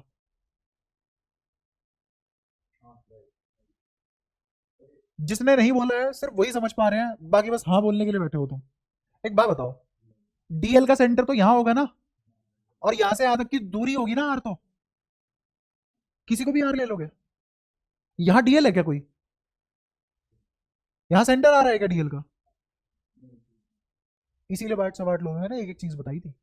कहने को बाइट से बांट लो 10 सेकंड का भी नहीं है, अगर स्कूल की तरह पढ़ाना हुआ। फॉर्मूला लिखो, आगे बढ़ो, खत्म। चीख चीख के मैंने 10 बार बताई है उस दिन ये बात। डीएल के सेंटर से आर निकलता है, कहां तक जाता है? तो फॉर्मूले में ये आर किस तरीके से डिफाइन हुआ था? Position vector from the centre of DL to the point where we have to find the magnetic field, लिखा भी था। और अब बताओ, इस एक्स को आर ले सकता हूं क्या? ये एक्स आर है ही नहीं, ये एक्स आर, आर क्या है एक्चुअल में? आर है अंडर रूट में ए स्क्वायर प्लस एक्स स्क्वायर। इसकी तो डेरिवेशन नहीं चाहिए, क्लियर है? तो आर भी आ गया अपना, ठीक है। अब मेरे को ये थीटा और बता दो क्या होगा।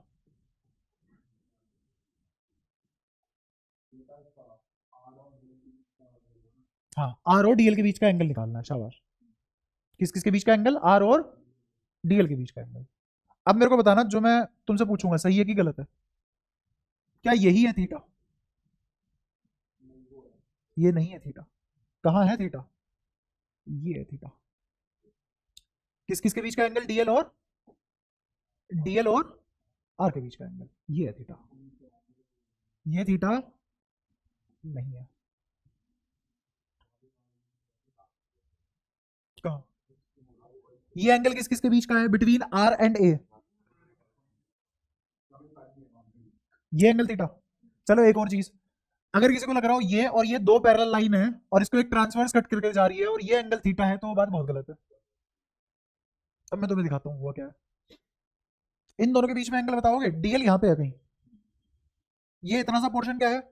दिखाई दे रहा है सबको? इतना सा पोर्शन इस डीएल, और इस डीएल से ये सेंटर से निकलता हुआ बना दिया पोजीशन वेक्टर।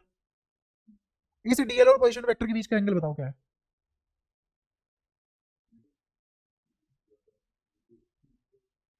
एक और पेन देना, दो पेन दे दो एक्चुअली, यही बार बार करते रहेंगे हम। तो करा चुका हूँ वैसे मैं, पहले भी बताया था एक बार, पर कोई नहीं। ये व्हाइट कलर का डीएल एलिमेंट मान लिया मैंने, है तो ये इतना सा, है ना? बट आंख और अकल के दोनों से अंधे हो, तो मैंने क्या मान लिया इसको? एनलार्ज कर दिया। कितना जूम कर दिया? 100 गुना जूम कर दिया डीएल को, ठीक है। ये है डीएल, इसकी ओरिएंटेशन दिख रही है करंट के डायरेक्शन के अलोंग, डीएल बाहर की तरफ, ढक्कन हटा दो। निब क्या है पेन की? डायरेक्शन ऑफ डीएल, दिख गया? अच्छा, और इस पेन की निब क्या है? Direction of position vector R. मुझे बताओ इन दोनों के बीच में एंगल क्या है? अब कैसे बता दिया 90? वहां क्यों नहीं बताया जा रहा था तुमसे? ये इमेजिनेशन, ठीक है। अब दोनों के बीच का एंगल, अब दोनों के बीच का एंगल, अब अब अब समझ गए, 90 ही रहेगा। इस पे यहाँ कहीं डीएल होगा, इसे छोड़ो, इसे लो, ठीक है। यहां कहीं डीएल होगा, ये पोजीशन वेक्टर। अब बताओ अभी भी एंगल कितना है? डीएल और ग्रीन कलर के पेन में एंगल कितना है? 90। वो तुम्हें 90 क्यों नहीं फील होता? क्योंकि तुम पता है क्या करते हो, इस रिंग का जो प्लेन है उसके और ग्रीन कलर के बीच में एंगल देखना चालू कर देते हो। ये किसने कहा है करना है? हमें तो डीएल के बीच का और इस ग्रीन कलर के मार्कर के बीच का एंगल देखना है ना। अब आ गया समझ? ले लो अपनी जमा पूंजी वापस। अभी रुक जाओ, अभी जरूरत पड़ सकती है, डायरेक्शन भी तो समझानी है, उसमें भी तो मेहनत लगेगी। ठीक है, तो मेरे को बताओ ये वाला थीटा हमेशा ही क्या होगा?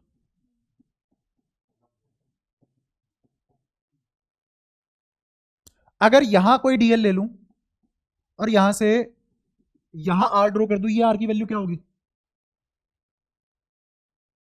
खूब पसंद नाटा। ये कोयल है, सबको समझ आ गया? प्लेन तो वही है, इस वाले डीएल से ले लिया, कितना होगा बोलो? इस वाले से, और एंगल कितना होगा यहां? यहां भी एंगल कितना होगा? अगर यहां से ले लूं तो ये दूरी तो ज्यादा है इससे, ऐसा क्या? हाँ, इसीलिए डायग्राम पे नहीं जाना होता। और इसीलिए तू सुन, इसका मतलब ये नहीं होता बीच में से जा रहा है तो 45-45 हो गया। तेरे जैसे के लिए ये दूरी और ये दूरी कभी भी बराबर नहीं होंगी। हो गई क्या? अच्छा ये वाला ना, हाँ। नहीं क्रॉस लगा हुआ ठीक है ना, ताकि तुम ये सब हरकतें वापस इमेजिन ना करो कि ये दो पैरेलल लाइन है, उनको काट के जा रही है ये सब। तो ये वाली दूरी भी क्या है? Under root A square plus X square, और यहाँ पे भी थीटा किसके बराबर होगा? बताओ कोई परेशानी? सारी बातें क्लियर? पक्का? तो ये थीटा क्या हो गया? अब मेरा फॉर्मूला किस में तब्दील हो गया? Mu naught I D L 4 pi under root A square plus X square का होल स्क्वायर, रूट हट जाएगा। अभी तक मैं सिर्फ कहाँ हूँ? डीवी पे। अभी तक सिर्फ कहाँ हूँ? और वो भी मैग्नीट्यूड, वो भी, बट डायरेक्शन भी तो निकालनी होगी, और डायरेक्शन कहाँ से निकालेंगे? जब फॉर्मूला मैग्नीट्यूड का लिख दिया तो डायरेक्शन कहाँ से आएगी? सेंस। जानते हो कुछ होता है ऐसा? खैर शायद आप कह रहा कौन से वाला सेंस? खैर छोड़ो, यहाँ आ जाओ। अब इस पॉइंट पे मुझे मैग्नेटिक फील्ड निकालना है इस डीएल एलिमेंट की वजह से, इस वाले डीएल एलिमेंट की वजह से यहाँ पे मैग्नेटिक फील्ड निकालना है। अब एक और तरीका बताता हूँ डायरेक्शन निकालने का, एक और तरीका डायरेक्शन निकालने का। पहले तो मैं तुम्हें इसे इमेजिन करवाऊंगा डीएल क्रॉस आर से ही, तब पढ़ सकता है, पर मुझे बताया मैं करा दूंगा। डीएल कहाँ है? इमेजिन करो बाहर की तरफ आता हुआ। अब मैं मार्कर यहां से हटा दूंगा। डीएल कहाँ है? तुम्हारे लिए बाहर की तरफ आता हुआ, तुम्हारी तरफ आता हुआ, ठीक है। आर वेक्टर कहाँ है? उसके 90 डिग्री पे, उसके 90 डिग्री पे, ठीक है। अच्छा तो ये हुआ ना इन दोनों का प्लेन तो, लेकिन अगर आर वेक्टर ऐसे आ गया तो डीएल और आर के बीच अभी भी कितना एंगल है? 90 डिग्री। और अब प्लेन क्या हो गया? ये दिख गया? ये क्या है? प्लेन किस किस का? आर एंड डीएल का। और मुझे क्या करना है? DL cross R. अब ये प्लेन है, ध्यान से सुनना, ये प्लेन है, इस पे तुम्हारी तरफ आता हुआ कौन है? डीएल। और इसके स्लोप के अलोंग जाता हुआ कौन है? आर। यहां है डीएल, यहां है आर, और ये आ गई मैग्नेटिक फील्ड की डायरेक्शन ऐसे। क्या ये था वो प्लेन? और इस प्लेन के कैसे आएगी? बी की डायरेक्शन 90 डिग्री पे परपेंडिकुलर।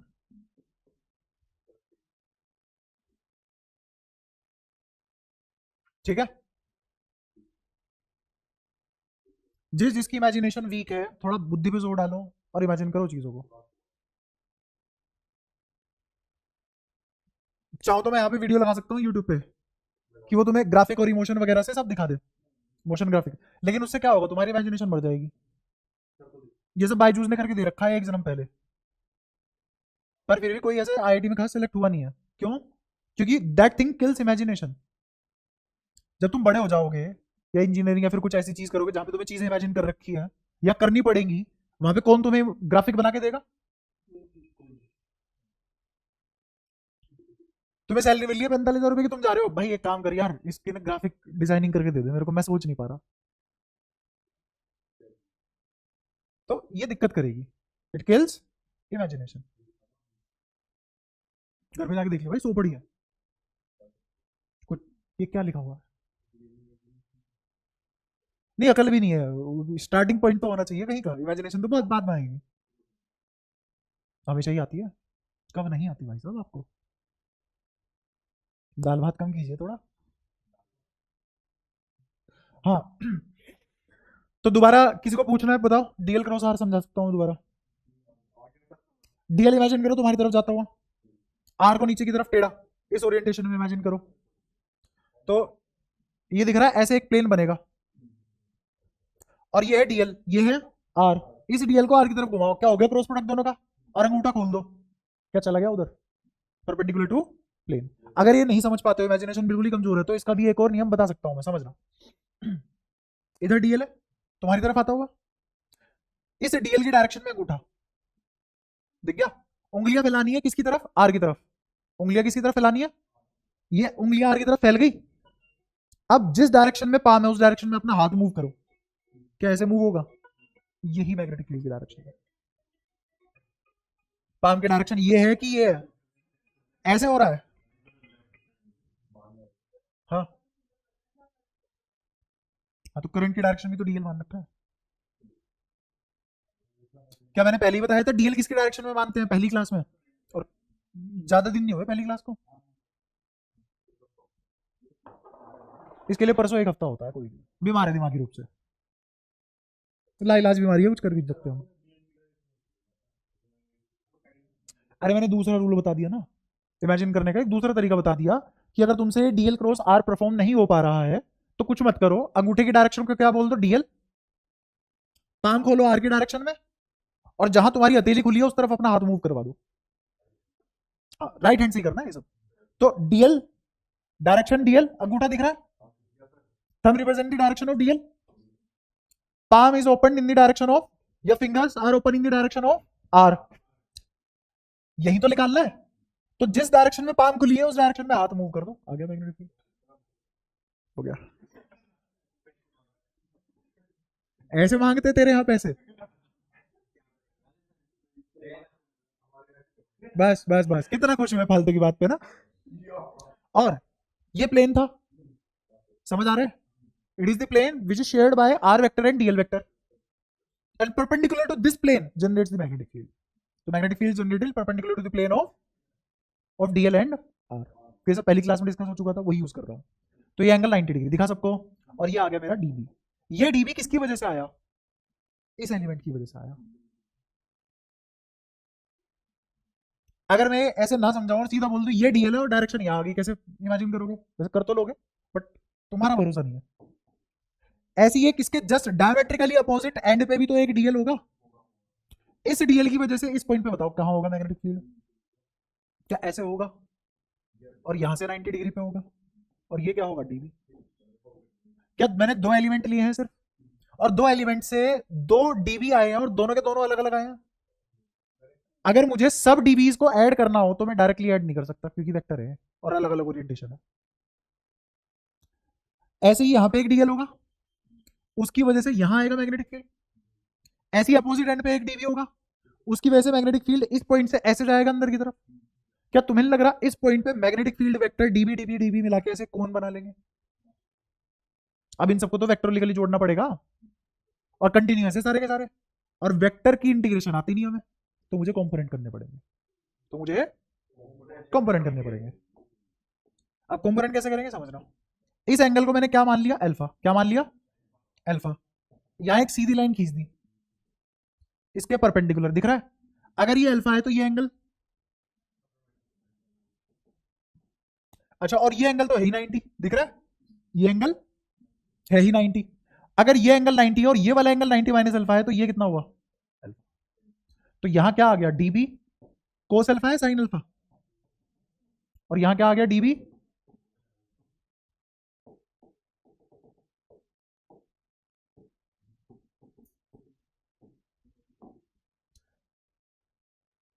कोई कलर बचाइए, चलो जगली पहाड़ दी। हाँ, इसको जब ब्रेक करेंगे तो अगेन ये वाला एंगल कितना बनेगा, अल्फा, और ये वाला भी कितना होगा। मुझे कैसे पता नीचे वाला भी अल्फा है, क्योंकि डायमेट्रिकली अपोजिट एंड है। कैसे एंड है, और डायमेट्रिकली अपोजिट एंड ना होते तो भी अल्फा बनता।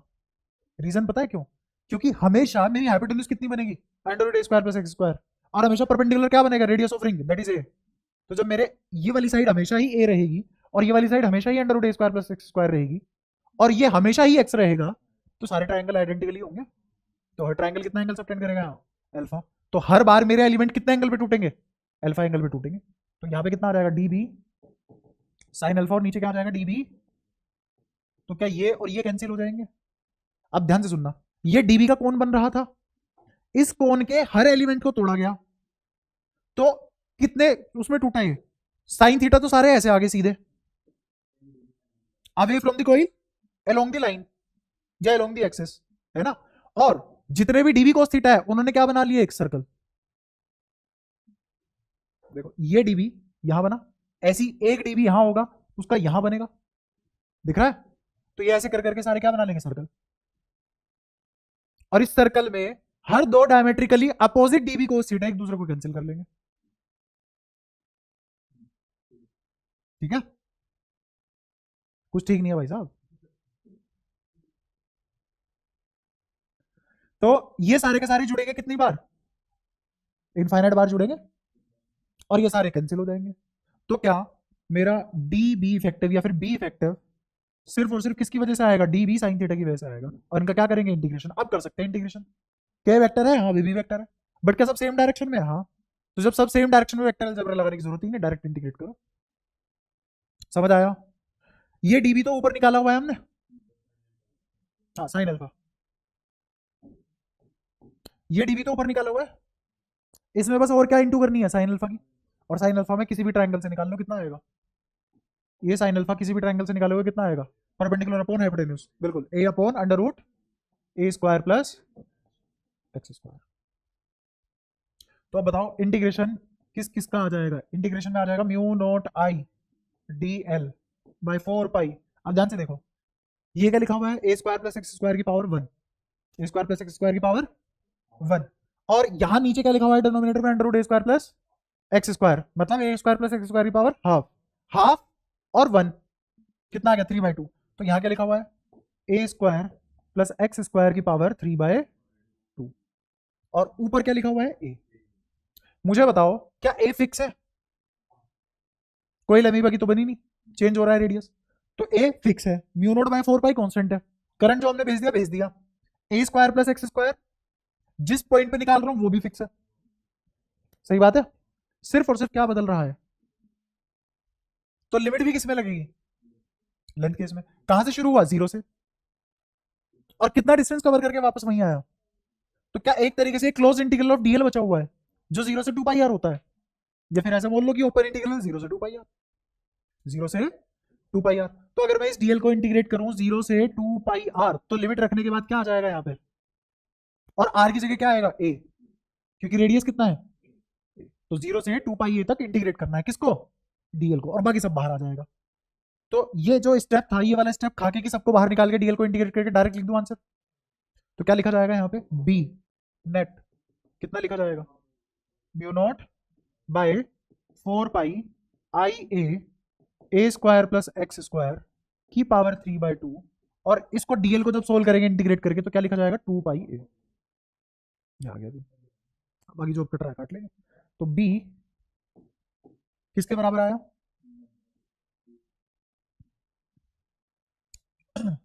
ए इंटू ए क्या बन गया, ए स्क्वायर, काटो मत अभी ऐसे ही लिख लो इसको।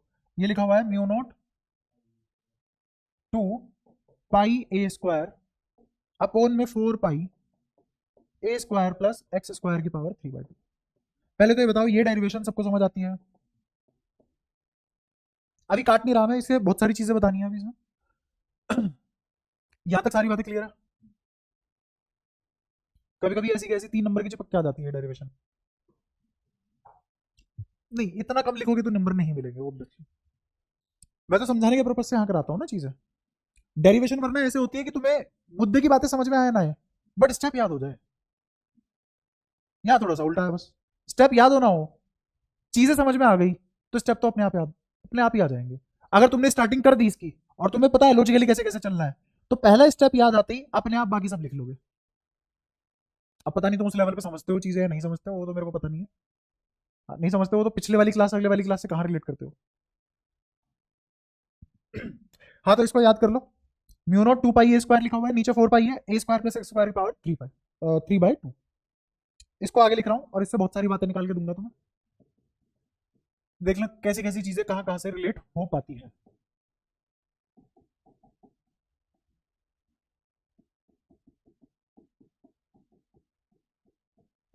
ये लाए हम निकाल के पिछले वाले स्लाइड से, सही है, ठीक है।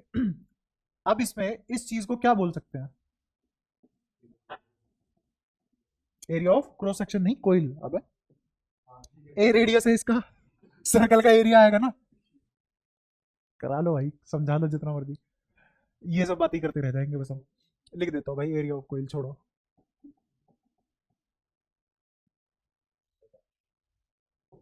तो ये क्या लिखा हुआ है, mu not 2 I A by 4 pi x square plus A square की पावर 3/2। शायद तुम्हें समझ में आ गया होगा मैंने ए स्क्वायर या फिर पाई से पाई क्यों नहीं काटा, क्योंकि ऊपर एरिया बन रहा है। दूसरा मैं ऐसे भी लिख सकता हूँ इस एक्सप्रेशन को काट पीट के कि 2 से 2 कट गया 4, कटा तो 2 बचा, पाई से पाई वंदे मातरम हो गया, तो ऊपर लिखा हुआ है mu not I A square divided by नीचे क्या बचा 2 इंटू एक्स स्क्वायर प्लस ए स्क्वायर की पावर 3/2। इस एक्सप्रेशन पे बाद में आऊंगा, पहले इस पे देखो क्या क्या कर सकता हूं इससे।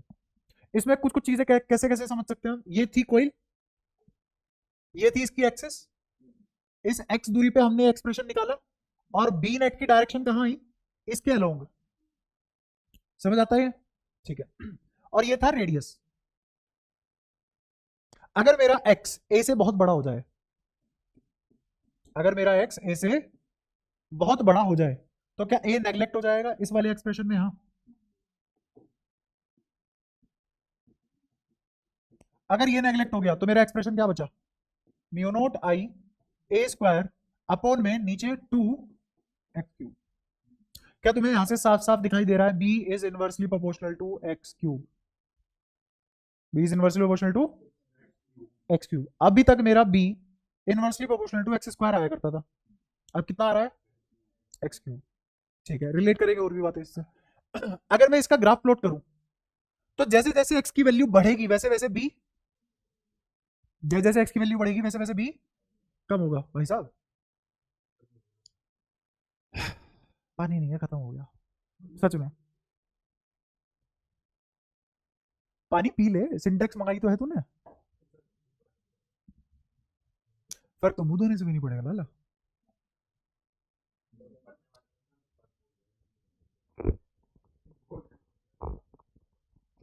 ठीक है, मेरा काम तो पढ़ाने का, तुम मिला देखो, बस बस बस सामने देखो।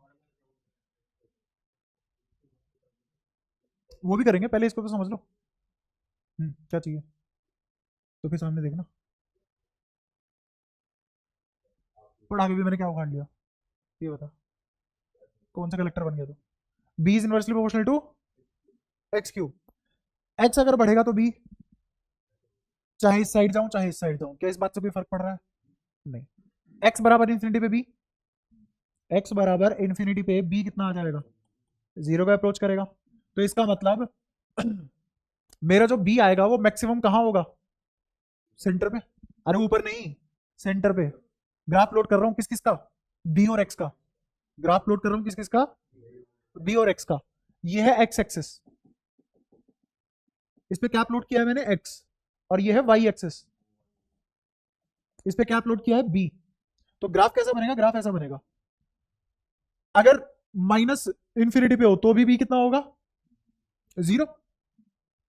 तो क्या 0 से शुरू होगा, मैग्नेटिक फील्ड बढ़ेगा बढ़ेगा बढ़ेगा, सेंटर पे मैक्सिमम होगा।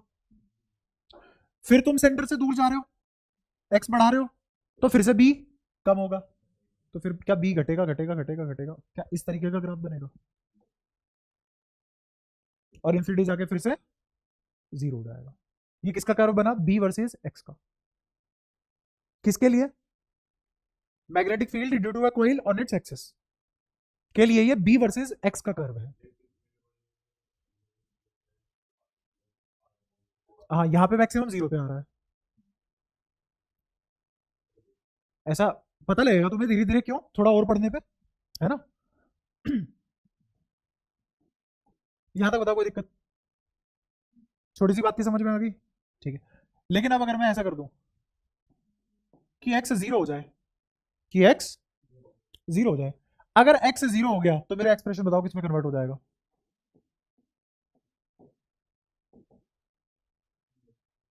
ये x 0 कर दिया ना इस बार,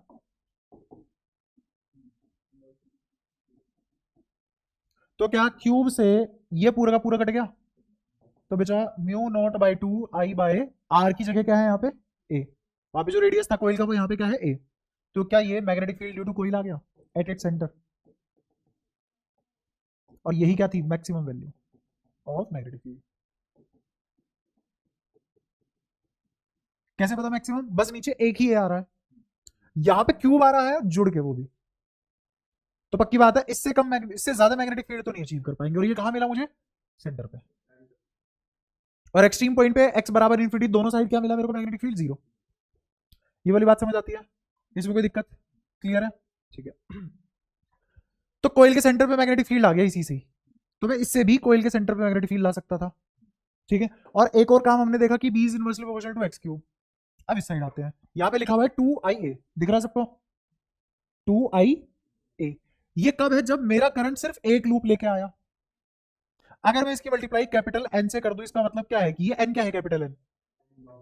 कितनी बार करंट चक्कर काट गया, एन टाइम्स। क्लियर हुई है सारी बात? ठीक है। ये बना B net for N iteration of आई।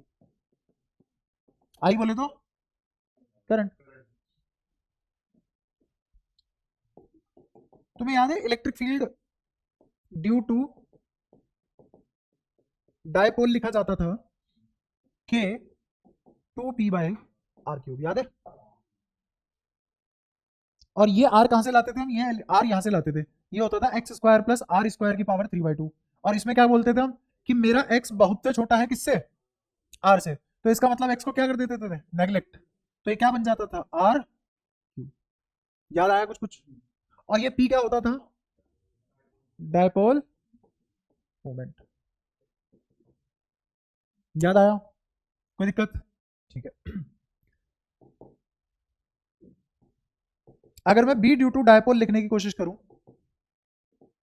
तो b ड्यू टू डायपोल के 2/r³ की जगह यहां क्या है, a³।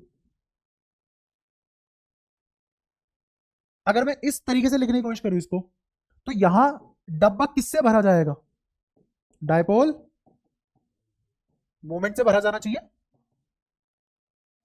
असलियत में यह है, पहले मैग्नेटिज्म आया था दुनिया में, हमने जो मतलब ऐसे दुनिया में नहीं, हमने जिस चीज की खोज की थी, जो हमने डिस्कवर किया था, वो क्या था, मैग्नेटिज्म एंड इट्स फिनोमेना।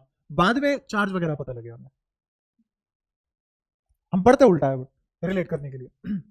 तो डायपोल मोमेंट आई, ये कौन सी डायपोल मोमेंट थी, और ये कौन सी आएगी, इसका सिंबल दिया गया m, सिंबल दिया गया m। अब कंपेयर करते हैं। मुझे बताओ, ये ऐसे नहीं लग रहा कि किसी ने k लिख दिया हो, ये ऐसे नहीं लग रहा किसी ने यहां 2 चिपका दिया हो, और नीचे ऐसे नहीं लग रहा a³ तो इससे भी आ सकता है, सही है? तो इसका मतलब n की जगह क्या भरा जाएगा, NiA। और पिछले चैप्टर में, थर्ड चैप्टर में, हमने गैल्वेनोमीटर वगैरह किया था, उसमें मैंने मैग्नेटिक डायपोल मोमेंट पढ़ाई थी तुम्हें, क्या यही फॉर्मूला लिखा था, याद आया? इस तरीके से रिलेट होती है चीजें, ठीक है? और सुनते रहो अभी। ये आ गया अपने पास मैग्नेटिक डायपोल मोमेंट, क्या आ गया? अब इसको मैग्नेटिक डायपोल मोमेंट बोल तो रहे हैं, लेकिन हमें सच पता था क्या, कि डायपोल तो होता ही नहीं मैग्नेटिज्म में। लाइन कैसी होती है, कैसी होती है लाइन, बिना टोट था, बिना साइन थीटा, टोट था। टाउ बराबर एम बी साइन थीटा था, और एम की जगह क्या आया था, INA। आ गया? याद कहां से आएगा, पढ़ने की तो चाहिए उसके लिए, ठीक है, कोई नहीं, वो पिछले हफ्ते की बात है। ये किसके बराबर है, NiA। और हमने पढ़ा कि मैग्नेटिक डायपोल मोमेंट तो एग्जिस्ट नहीं करना चाहिए था, क्योंकि ये कंटिन्यूअस लाइन होती है, ना कोई ओरिजिनेशन होता, ना कोई टर्मिनेशन होता। तो डायपोल आने का तो कोई चांस ही नहीं है, डायपोल आने का कोई चांस ही नहीं है, तो फिर इसको डायपोल मोमेंट क्यों बोला जा रहा है? अब इसका भी रीजन पता लगेगा, और हमने नॉर्थ पोल और साउथ पोल कैसे इमेजिन किया, उसका भी रीजन पता लगेगा। अब लॉजिकली समझ पाओगे तुम, समझते हो? सुनने ध्यान से। ये थी कोई, ठीक है, ये इसकी एक्सिस, ये इसकी एक्सिस, और इस एक्सिस पे मैंने इमेजिन किया कोयल की बजाय, मान लो थोड़ी देर के लिए बार मैग्नेट रखी हुई है। मैंने क्या इमेजिन किया, कोयल है ही नहीं, क्या रखी हुई है, बार मैग्नेट। ठीक है, मेरे को बताओ, इस कोयल की वजह से इस एक्स दूरी वाले पॉइंट पे मैग्नेटिक फील्ड लाइन क्या ऐसे सीधी थी, ये थी ना डायरेक्शन बी की। कब, जब इसमें करंट बाहर की तरफ आता हुआ है, इस पॉइंट पे बाहर की तरफ, और इस पॉइंट पे अंदर की तरफ जाता हुआ। अब इमेजिन करो कि अगर कोई करंट तुम्हारी तरफ आ रहा है, बाहर की तरफ आ रहा है, और मैंने इसको ऐसे लिख दिया, तो क्या है, क्लॉकवाइज की एंटी क्लॉकवाइज, तुम्हारे लिए, तुम्हारे लिए एंटी क्लॉकवाइज है। देख पा रहे हो, बाहर की तरफ आता हुआ, तो तुम्हारे लिए करंट कैसा है, लिख दूं, तो ये करंट तुम्हारे लिए कैसा है, ठीक है? इस एंटी क्लॉकवाइज करंट की वजह से इस एक्सिस पे, किसी एक्स दूरी पे, राइट हैंड साइड पे बी दूर जाता हुआ बनाई दिया। बी कैसा दिखा मुझे, दूर जाता हुआ दिखाई दिया। ये क्लियर हुआ? ठीक है। करना तो नहीं चाहिए, बट फिर भी अगर मैं तुमसे बोलूं कि मुझे यहां पे मैग्नेटिक फील्ड वेक्टर दिखा दोगे तुम, इस डीएल की वजह से, इस डीएल की वजह से इस पॉइंट पे मैग्नेटिक फील्ड क्या होगा, कहां किस तरफ होगा, क्या डायरेक्शन बनेगी, कर पाओगे इमेजिन? क्या ये बनेगा आज के दिन आर वेक्टर, और इस आर वेक्टर डीएल के बीच एंगल आज भी 90 डिग्री होगा, इधर घुमा लो उधर घुमा लो, होगा तो 90। ठीक है, अब मेरे को बताओ डीएल वेक्टर कहां है इसका, बाहर की तरफ, शाबाश, बाहर की तरफ, और आर कहां है, तो क्या ऐसे बनेगा मैग्नेटिक फील्ड, इमेजिन हो पाया? ठीक है, ऐसी इस डीएल की वजह से बताना,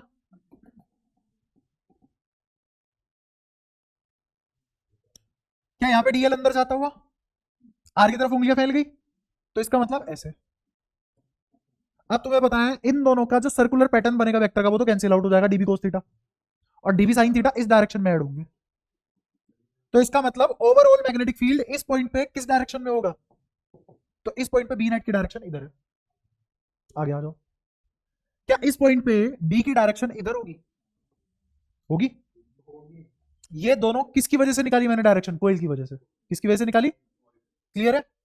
इस कोइल को हटा दो, अब मैं नहीं हटा रहा, मन ही मन में तुम हटाओगे, इस कोइल को नहीं इमेजिन करना, देखना ही नहीं है इस कोइल को, तुम्हें क्या इमेजिन करना है कि एक बार मैग्नेट रखी हुई है, बस क्या रखी हुई है, एक सिर्फ बार मैग्नेट रखी हुई है, इस बार मैग्नेट की वजह से इस एक्स दूरी पे यहां लाइन जाती हुई दिखाई देगी, तो जो इधर इंसान है उसको पता है क्या फील होगा कि इस वाले पोल से मैग्नेटिक फील्ड लाइन पैदा होकर निकल गई, इस वाले पोल से मैग्नेटिक फील्ड लाइन पैदा होकर निकल गई, और जो इधर इंसान है उसको क्या दिखाई देगा कि इस वाले पोल पे ये मैग्नेटिक फील्ड लाइन खत्म होगी जाके। अब मुझे ये बताओ कि इसके लिए कैसी डायरेक्शन है करंट की, इसके लिए कैसी डायरेक्शन है करंट की, एंटी क्लॉकवाइज, कैसी डायरेक्शन है, एंटी क्लॉकवाइज, तो इस एंटी क्लॉकवाइज डायरेक्शन का दुनिया ने नाम दिया नॉर्थ पोल, इसलिए ये बोला गया नॉर्थ पोल और माना गया नॉर्थ पोल से मैग्नेटिक फील्ड लाइन इमर्ज होती है, और इसे क्या डायरेक्शन दिख रही है, क्लॉकवाइज, और इसको क्या बोला गया कि साउथ पोल पे मेरी लाइनें टर्मिनेट हो रही है,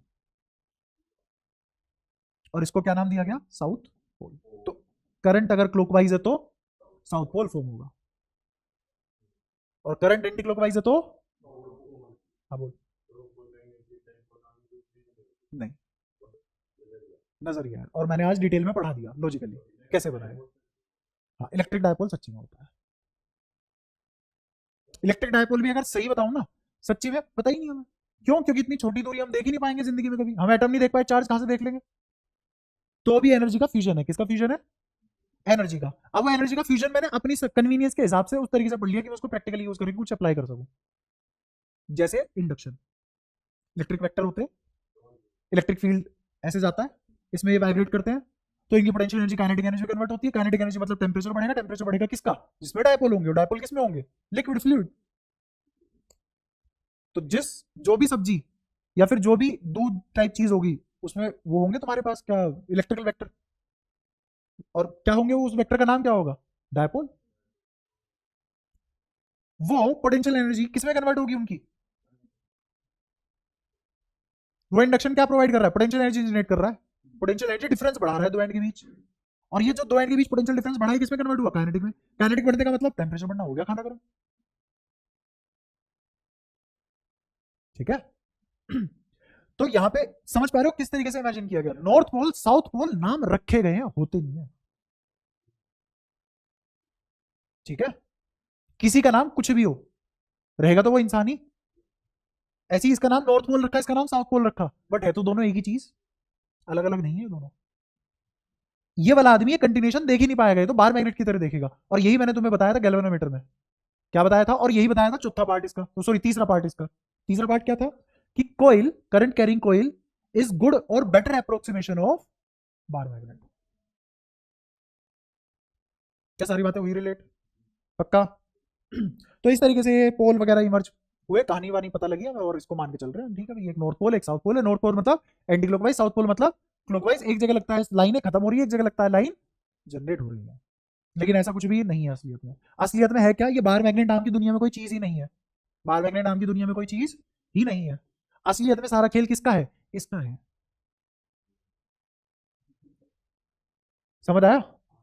अब ध्यान से सुनना, मान लो करंट फ्लो कर रहा है, करंट किसी एरिया की कोइल में ही तो फ्लो करेगा ना, या फिर ये बोल लो कि करंट कोइल में फ्लो कर रहा है, वो कोइल कोई तो एरिया पोजेस करेगी, अगर वो कोई एरिया पोजेस करेगी, उसमें से कोई करंट जा रहा है, उन दोनों की मल्टीप्लाई कर दूं, और करंट कितने बार काट गया उसको, कोयल को, या कितनी बार कोयल में चक्कर लगा गया, उनकी मल्टीप्लाई कर दो, तो क्या बनेगा? Magnetic dipole moment. Magnetic dipole. और मैग्नेटिक डायपोल मोमेंट को इस तरीके से इमेजिन किया गया, लेकिन असलियत में ऐसा कोई डायपोल नाम की चीज नहीं होती, ये मैग्नेटिक मोमेंट है एक तरीके से। क्या है ये? मैग्नेटिक मोमेंट है। जहां तक पहुंच पाया सब साथ साथ? हाँ। अब मैं एक बात बताता हूँ तुम्हें, एक और। हटाओ कोयल। अगर मैं इस कोयल के दो हिस्से कर दूं, जैसे ये कोयल है, इस कोयल को बिल्कुल ऐसे बीच में से काट दूं, तो एक कोयल बनेगी, ये एक कोयल बनेगी। क्या मैंने नॉर्थ और साउथ अलग अलग कर लिया? नहीं। अब इस कोयल के अलग नॉर्थ साउथ है, इस कोयल के असलियत के नॉर्थ साउथ है नहीं। आज भी तो हमने कन्वीनियंस ही मानी है, कन्वेंशन ही लिया है। तो इस साइड क्या होगा? साउथ। इसका इस साइड क्या होगा? नॉर्थ। इसका इस साइड क्या होगा? साउथ। इसका इस साइड क्या होगा? नॉर्थ। और कंटिन्यूटी प्रेफर करने के लिए इसे बोलते हैं कि ये नॉर्थ और ये साउथ अट्रैक्ट हो रहे हैं। अरे अट्रैक्ट कहां से हो रहे हैं? दो ही हिस्से थे, तुमने दो हिस्सों में कन्वर्ट किया, था तो वो एक ही। समझ आया? और थोड़ा सा अच्छे से समझते हैं इस चीज को। ये कोयल है, इसके दो टुकड़े किए, कोई फर्क नहीं पड़ा। नॉर्थ पोल तुम साउथ पोल अलग नहीं कर पाए। जब अलग नहीं कर पाए तो वो अलग थे ही नहीं, इसका मतलब वो एक ही चीज थी। सही है? और फाइन लेवल पे जाते हैं। अब मेरे पास आधा टुकड़ा है, कटा हुआ टुकड़ा है इसका, इमेजिन कर पा रहे हो? यहाँ एक पतला, उसको भी मैंने आधा कर दिया, तो क्या वो और पतला टुकड़ा आ गया? उसमें नॉर्थ पोल साउथ पोल अलग अलग कर ली क्या अब तुमने? नहीं। अब मैंने इसके भी टुकड़े कर दिए दो, आधे आधे। ऐसे करते करते कहां तक पहुंच गया? ऐसे करते करते वहां तक पहुंच गया कि एटम का एक इलेक्ट्रॉन बचा। क्या बचा? एटम का एक, जो ऐसे घूम रहा है। एटम का एक इलेक्ट्रॉन है जो ऐसे घूम रहा है, और इसका रास्ता एक कोयल है, इसका रास्ता एक कोयल है। तो इसका मतलब ये कोयल के अंदर का कोई तो एरिया होगा, उस एरिया को जो इलेक्ट्रॉन करंट बना रहा है उससे मल्टीप्लाई करो, और इलेक्ट्रॉन कितनी बार घूम चुका है उससे मल्टीप्लाई करो। क्या इलेक्ट्रॉन की एक मैग्नेटिक मूवमेंट आ गई? उस मैग्नेटिक मूवमेंट के हिसाब से क्या ये इलेक्ट्रॉन इधर मैग्नेटिक फील्ड जाता हुआ और इधर से आता हुआ ऐसे कंटिन्यूएशन में प्रेफर करेगा, बनाता हुआ? तो एक इलेक्ट्रॉन या ये कोयल में कोई फर्क नहीं है। और जब इलेक्ट्रॉन के पास खुद की मैग्नेटिक मूवमेंट है, और मैग्नेटिक मूवमेंट होने का मतलब मैग्नेटिक फील्ड होना, तो जब एक इलेक्ट्रॉन के पास खुद का मैग्नेटिक फील्ड है, दुनिया में कोई ऐसी चीज है जिसका मैग्नेटिक फील्ड ना होता हो? Every substance, element, atom, electron possess magnetic field. अब वो कितना कम है वो अलग बात है, वो कितना कम है वो अलग बात है। जैसे ह्यूमन बॉडी का कोई मैग्नेटिक फील्ड सेंस नहीं कर पाते तुम, हम नहीं कर पाते ना, बट दुनिया में एक मशीन है जो कर लेती है, एमआरआई, सीटी। तो इसका मतलब हमारे अंदर भी मैग्नेटिक फील्ड है, वो इतना कम है हम नहीं भाग पा रहे। आप सोचो कि अगर मैं अपने इलेक्ट्रिकल सिग्नल दिमाग के इतने बढ़ा लूं कि उसका चार्ज बढ़ जाए, मेरे दिमाग में जो चार्ज फ्लो है उसका रेट बढ़ जाए, तो मैं डिटेक्ट नहीं कर पाऊंगा सामने वाले का मैग्नेटिक फील्ड, है ना? और वही आइडिया था कि जो ऐसे दिखा देते हैं ना कभी कभी किसी इंसान के तस्वीर में, ऐसे दिखा दे सर के पीछे एक सूरज सा होगा हुआ, वो कलर कैलिब्रेशन है उस मैग्नेटिक फील्ड की जो वो सेंस कर पाता है दूसरों में। ऐसे कहानी रिलेट हो जाती है। ठीक है ये। बट हाँ, हाँ इलेक्ट्रॉन की इलेक्ट्रिक फील्ड भी निकाल सकते हैं। इलेक्ट्रॉन की इलेक्ट्रिक फील्ड भी क्या आएगी? यहाँ पे करंट किससे जनरेट किया है मैंने? इलेक्ट्रॉन से। इलेक्ट्रॉन से करंट कैसे जनरेट कर सकते हैं? इलेक्ट्रॉन कितनी बार घूम रहा है ओमेगा, निकाल ले उसका। अब यहाँ पे मैकेनिक्स भी आ जाएगी 11th क्लास वाली। कितना नशा करेगा? हाँ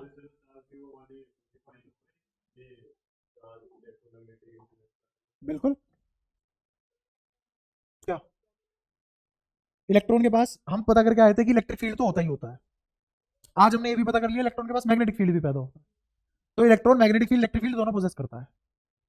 और अभी तो आगे बढ़ने तो कहानी, अभी तुम्हें और भी सच पता लगेंगे। अभी मैंने तुम्हें मिथ ब्रेक किया, पहले जो मैंने तुम्हें पढ़ाया उसी को गलत बताया, अब जो पढ़ा है इसको और रिफाइन करेंगे आगे, थोड़ा सा और गलत बता के पिछले वाले को। नहीं, यहां तक बताओ कोई भी दिक्कत हो किसी को? सारी बातें क्लियर है? तो मुझे ये पता लग गया है कि एक सिंगल इलेक्ट्रॉन भी अगर ऐसे गोल गोल घूम जाए तो ऐसा लगेगा जैसे कोयल में कोई चार्ज घूम रहा हो और कोई अंदर एरिया काट रहा हो। भाई साहब, तो हरकतें करेगा मतलब? नहीं, मेरा ध्यान तेरे पे ही है। देखो, एक छोटी सी बात ही है कि एक लिमिट होती है। कान में मारो, चुप कर। एक सेकंड में उठा के बाहर फेंक दूंगा। ऐसा है जिसको सीरियसली पढ़ना है पढ़ो, वरना छटनी हो जाओ, निकल लो। ऐसा नहीं है 7 8 है और उसमें से 3 4 कम हो गए, मेरा कुछ बहुत बड़ा नुकसान हो जाएगा। तमीज में पढ़ना हो पढ़ा करो। ये इलेक्ट्रॉन है, चारों तरफ घूम रहा है कोयल की शेप में, कोई एरिया काट रहा है, एन टाइम्स घूम गया, उन तीनों को मल्टीप्लाई करेंगे तो क्या बन के आएगा मेरे पास, एम। इस एम से क्या पैदा होगा, मैग्नेटिक फील्ड। तो मैग्नेटिक फील्ड पैदा होने का रीजन क्या है, मैग्नेटिक मूवमेंट, जिसको हमने बार मैग्नेट के अप्रोक्सीमेशन में खुद की कन्वीनियंस की या सहूलियत के समझने के लिए क्या इमेजिन कर लिया कि ये तो बार मैग्नेट जैसा है, और बार मैग्नेट मतलब दो पोल, और वो दो पोल का नाम नॉर्थ और साउथ कैसे रखा गया और क्यों, एंटी क्लॉकवाइज नॉर्थ बताता है और क्लॉकवाइज साउथ बताता है, उसका रीजन बता दिया। क्लियर है। तो ये सारी बातें जितनी भी आज पढ़ी है ये सब बहुत बढ़िया क्रिस्टल क्लियर होनी चाहिए, बाकी कराना तो बहुत कुछ था, क्योंकि सिलेबस जो मैंने बांटा था वो क्लास के हिसाब से बांटा था, वो तो कल चला ही नहीं तुम्हारे साथ, बनने का बनते रहते हो। यहां तक किसी को कोई डाउट हो तो बोल दो, कुछ भी दोबारा पूछना हो या 2 बार पूछना हो 3 बार पूछना हो, लेकिन ये सब बातें एक एक चीज तुम्हें समझ में आनी चाहिए। क्लियर है सारी बातें, फॉर्मूला भी हमने कंपेयर करके निकाल लिया, ठीक है। अच्छा, अब ये सब होने के बाद अब हमारी एप्लीकेशन तो हो चुकी है बार्ट से बार्ट की सारी,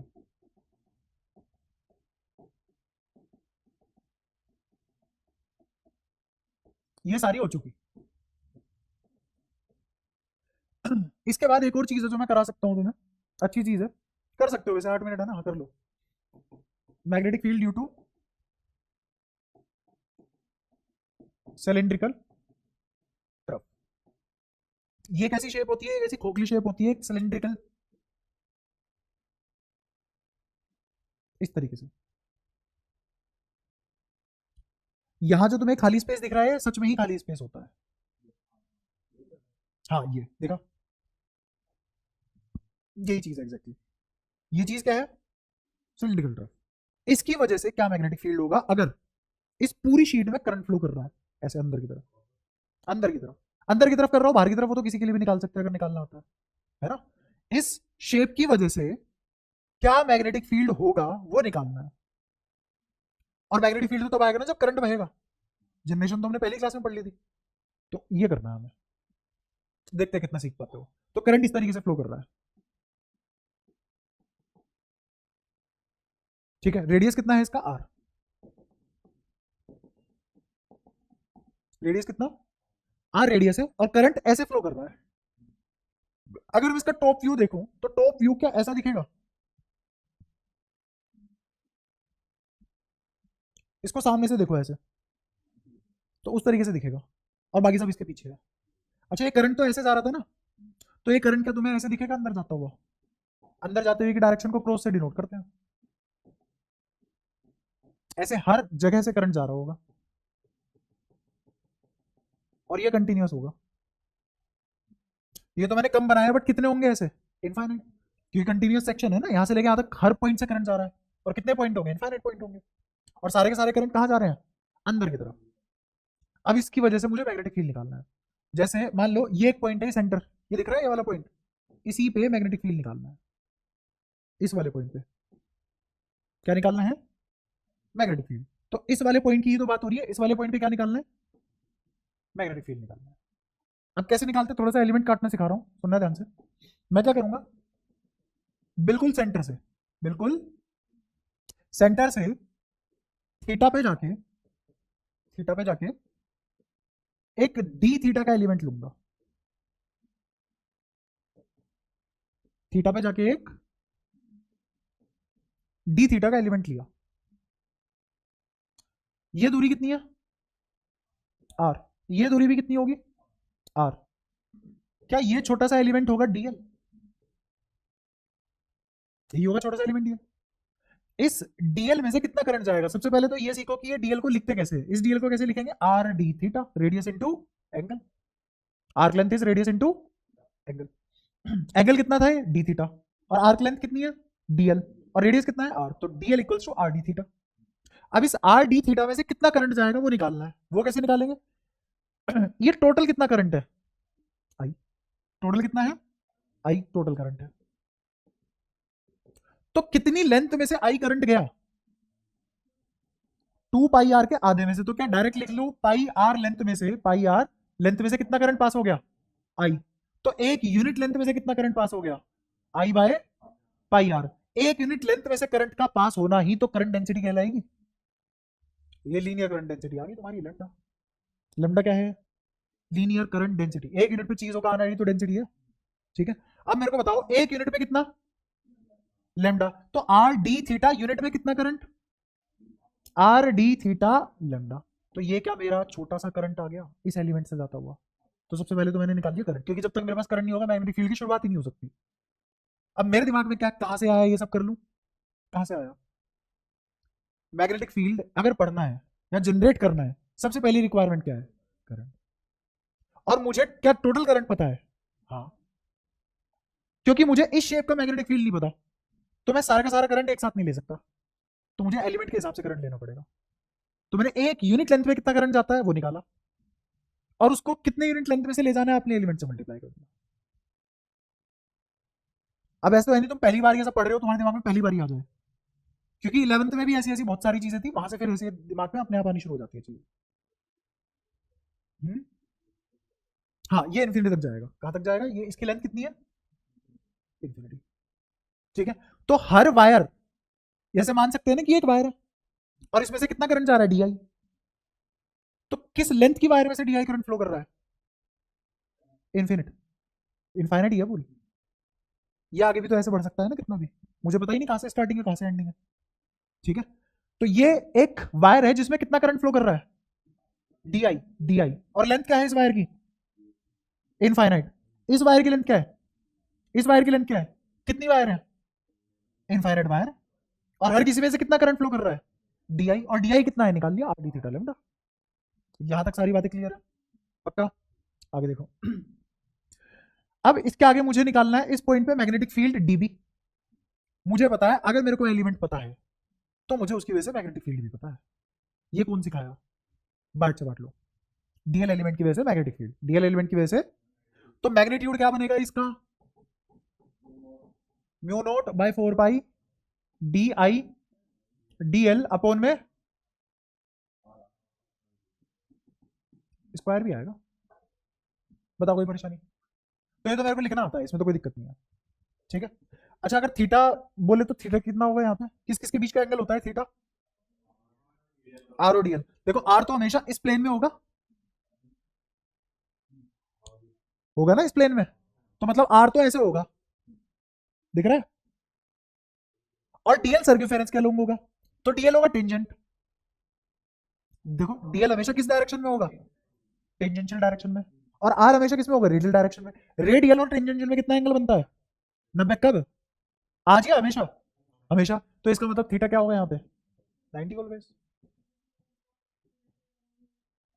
नहीं लिया नहीं करंट के लोग ले सकते हैं, बट सवाल नहीं सोल्व हो पाएगा। अगर मैंने दिक्कत क्या आएगी, अगर मैंने डीएल इसी के लोग ले लिया तो मुझे तो यहां से डीएल ही नहीं दिखेगा। ठीक है, और अब मैंने अपना करंट डीएल के अंदर कितना करंट है इसीलिए तो निकाला मेहनत करके। अगर मैं ऐसे ले पाता डीएल तो मैं एलिमेंट से करंट ही क्यों निकालता हूं? तो बोलते हैं सीधा आ ही जा रहा है, कोई दिक्कत नहीं। यहां तक सारी बातें क्लियर हुई? तो ये तो हो गया 1, ये क्या हो गया? 1। बताओ यहां तक कोई दिक्कत? क्लियर है सारी बातें? ठीक है। अच्छा ये किसकी वजह से था? एक छोटे से डीएल की वजह से, है ना? लेकिन यहां जो मेरा डीएल है वो किसका पार्ट है? वायर की लेंथ क्या है? तो अगर मुझे मैग्नेटिक फील्ड लिखना हो इनफाइनाइट वायर की वजह से, वो किसके बराबर होता है? म्यू नॉट बाय 2 पाई फिर आई बाय आर। बिल्कुल सही, क्लियर है? अभी अभी देखा हमने, प्रूव भी किया। इसमें इस आई की बजाय मुझे क्या लिखना पड़ेगा? डीबी और डी आई। समझ पाए क्यों? क्योंकि यहाँ पे छोटा सा करंट है, एक वायर है, और ऐसी कितनी वायर है? बहुत सारी। तो यहाँ पे डीबी दिख रहा है मुझे, इसका मतलब मुझे बहुत सारी इनफाइनाइट वायर का कंटिन्यूएशन में एडिशन करना पड़ेगा, मतलब इंटीग्रेशन करना पड़ेगा। और अब डीबी देखते हैं वेक्टोरियली जुड़ेगा या डायरेक्टली जुड़ जाएगा। डायरेक्टली जुड़ जाएगा तो इंटीग्रेट कर लेंगे, और अगर वेक्टर के कंपोनेंट में टूटेगा तो फिर उसके फर्दर कंपोनेंट करके जोड़ने पड़ेंगे। ऐसा मैं कई बार कर चुका हूं, अब तक तुम्हें ये बातें समझ में आनी शुरू हो गई होंगी। तो मैग्नेटिक फील्ड निकालते हैं अगेन। मैग्नेटिक फील्ड किसकी वजह से निकालेंगे?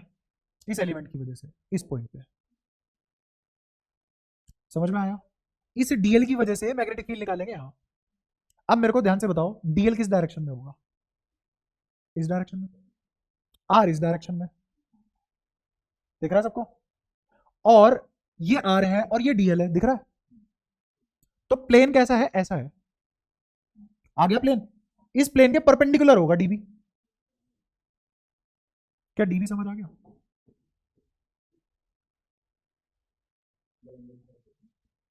नहीं नहीं, यहां बोर्ड पे ही आएगा, प्लेन पे ही।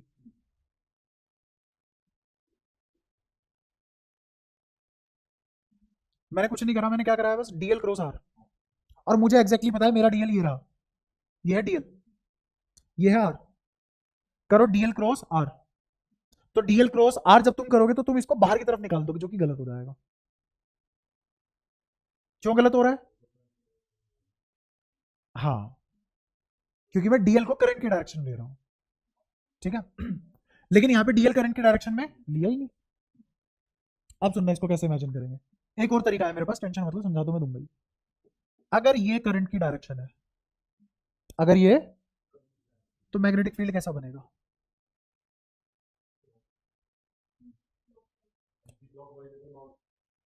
करंट अंदर की तरफ है, करंट अंदर की तरफ है, तो मैग्नेटिक फील्ड कैसा बनेगा?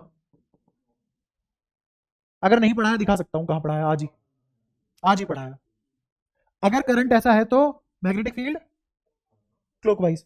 तो अब एक काम करो, ये करंट है, यहां से एक आर वेक्टर इमेजिन किया, किया। यहां मैग्नेटिक फील्ड की डायरेक्शन क्या ऐसे आएगी? टेंजेंशियल आएगी। एक काम करो, अब इसको किसी आर्क का हिस्सा मान लो, ये रही वो आर्क, ये रहा अंदर जाता हुआ करंट, दिख गया अंदर जाता हुआ करंट। और अब एक सर्कल मान लो जिसके सेंटर से ये वाला करंट पास हो रहा है। यहां से आर दूरी पे जाओ, टेंजेंशियल डायरेक्शन में क्या मिलेगा? ऐसे इमेजिन कर लो। इसीलिए मेरे को कॉन्फिडेंस होता है, समझा तो मैं दूंगा, इच्छा होनी चाहिए बस तुम्हारी समझने की। आगे समझ? हाँ हाँ। अभी अभी मैं यही बात बोल के निकला हूँ, ये गलत है। क्यों है गलत? आई और करंट की डीएल की डायरेक्शन अलग अलग है, ठीक है। कोई दिक्कत, परेशानी? ठीक है। अगर तुम्हें वाकई में देखना है तो करंट कहाँ है? अंदर की तरफ, दिख गया। और आर कहाँ है? ऊपर। करो इसकी क्रॉस प्रोडक्ट इसके साथ करो, आ गया इधर। कहाँ गलत है चीज? कैसे भी कर लो। क्लियर? तो अब मैं जो तुम्हें इमेजिन करवा के दिखाया है ये हटा रहा हूँ, जब बना रहने तो तुम्हें याद रहेगा, कोई दिक्कत नहीं है। इससे रिलेट कर लेना इसको। आगे का कार्यक्रम शुरू करते हैं। ये डीबी आ चुका है। ऐसे ही इधर इस साइड सेम, थीटा पे जाके क्या लिया? D theta. यहां पे एलिमेंट क्या बनेगा? डीएल, जिसकी कितनी लेंथ होगी? Are D theta. क्लियर है? तो करंट कितना आ जाएगा? R D theta lambda. आ गया current R D theta lambda. इस एलिमेंट की वजह से, इस डीएल एलिमेंट की वजह से इस पॉइंट पे मैग्नेटिक फील्ड की डायरेक्शन कहां आएगी?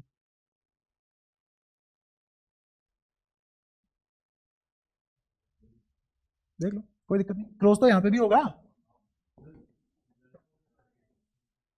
क्या यहां टेंजेंशियल ऐसे आएगा, जो क्या लिखा जाएगा? समझ में आया हो तो बताओ। इस डीएल एलिमेंट की वजह से मैग्नेटिक फील्ड, इसका कंपोनेंट यहां आएगा, डीबी। सही है सारी बातें? अब इसको मैं एज इट इज रहने देता हूं, इसके अगली स्लाइड पे इसका दूसरा डायग्राम बनाता हूं, ताकि मैं वहां पे आगे का कार्यक्रम शुरू करूं।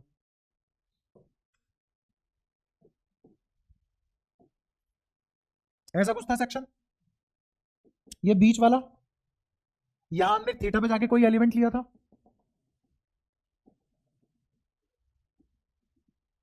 ये क्या था? D theta. ये क्या था? थीटा। और यहां क्या आया था? डीबी।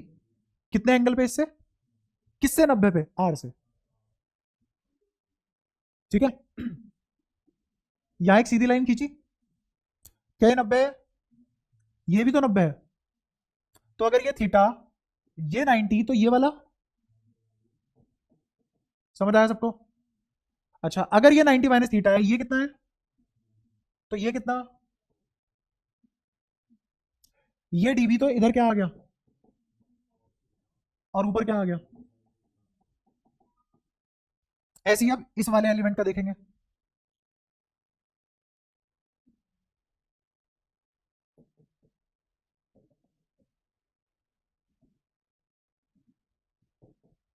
ये कितना और इधर कितना, ये एलिमेंट भी डीएल, इस डीएल की वजह से मैग्नेटिक फील्ड यहां डीबी, और आर से कितना एंगल बनेगा 90। अब ये बताओ ये थीटा ये 90, तो ये कितना और ये 90, तो ये कितना, ये डीबी और ये थीटा, तो इधर क्या आ गया और नीचे क्या आ गया। अब इन दोनों को कंपेयर करो, एक एलिमेंट तो यहां है और एक एलिमेंट यहां है। इस लाइन से अगर बराबर एंगल पे जाऊं तो मुझे दो ऐसे एलिमेंट मिलेंगे जिनके वर्टिकल कंपोनेंट कैंसिल हो रहे हैं और हॉरिजॉन्टल कंपोनेंट जुड़ रहे हैं। तो क्या यहां से मुझे ये पता लग जाएगा कि मेरा डी बी इफेक्टिव किस डायरेक्शन में आएगा, डी बी कोस थीटा में। समझ आया। और मैं डीबी क्या निकाल के बैठा हूं इधर देखो डीबी क्या निकाल के बैठे हैं, mu naught by 2 pi D I by R, mu naught by 2 pi D I by R cos theta, और डी आई क्या निकाल के बैठे हैं हम, आर डी थीटा लेमडा। तो क्या लिखा जाएगा, mu not are D theta lambda upon में 2 पाई आर कोस थीटा। मुझे बताओ लेमडा तो एक यूनिट लेंथ से कितना करंट है वो आ गया ना। अच्छा R mu naught by 2 pi constant ही है, तो वेरिएबल कौन है इधर, एंगल, एंगल है। तो क्या ये लिखा जाएगा mu naught by 2 pi lambda बाहर, अंदर क्या बचेगा कोस थीटा डी थीटा। अगर मुझे डी बी की बजाय सिर्फ और सिर्फ बी नेट निकालना हो तो क्या मुझे इसका इंटीग्रेशन करना पड़ेगा, और इसका इंटीग्रेशन मतलब इसका इंटीग्रेशन। अब इंटीग्रेटिंग लिमिट कहां से कहां तक होगी वो देखते हैं ध्यान से देखना। या तो मैं ये कर सकता हूं कि देखो पहले तो ये समझो मैं एंगल ले कैसे रहा हूं, क्या मैं इससे इधर जा रहा हूं और इससे इधर जा रहा हूं, तो क्या मुझे दोनों ही एंगल यहां से लेने पड़ेंगे, तो यहां से मैक्सिमम कितना जा सकता हूं उधर, और यहां से इधर मैक्सिमम कितना जा सकता हूं, तो लिमिट कहां से कहां तक लगेगी, सही है। अगर लिमिट माइनस पाई बाय 2 से पाई बाय 2 है तो एक इंटीग्रेशन की प्रॉपर्टी लगाई जा सकती है, देखना ध्यान से पढ़ोगे भी तुम। अगर लिमिट माइनस ए से है, ए है और ये मेरा एफ एक्स है, ये बराबर लिखा जा सकता है 2 0 से ए एफ एक्स, ये इंटीग्रेशन है, property of integration, property of definite integration. जब तुम्हारी मैथ्स में इंटीग्रेशन हो जाएगी तब ये बात पढ़ोगे तुम, ठीक है। तो इसको भी मैं क्या लिख सकता हूं, mu naught by 2 pi lambda. अगर तुम इसको भी सोल्व करोगे ना तो भी आंसर सेम आएगा, घबराने वाली बात नहीं है, जरूरी नहीं है लगाओ, इसको डायरेक्ट सोल्व कर लोगे तो भी आंसर सेम आएगा। यहां क्या लिखा जाएगा 0 से पाई बाय 2 और इनटू में 2 दिखा, और पीछे क्या लिखा जाएगा कोस थीटा का integration, cos theta D theta मतलब प्लस का साइन थीटा, और प्लस के साइन थीटा में एक बार रखोगे साइन पाई बाय 2 मतलब 1, एक बार रखोगे 0 माइनस करके तो माइनस 0, तो 1 माइनस 0 इज 1, तो इस पूरे की जगह क्या आ जाएगा सोल्व होने के बाद 1, 2 से 2 कट गया, तो आंसर क्या आ गया मेरा mu naught lambda by pi, ये आ गया बी, निकल गया।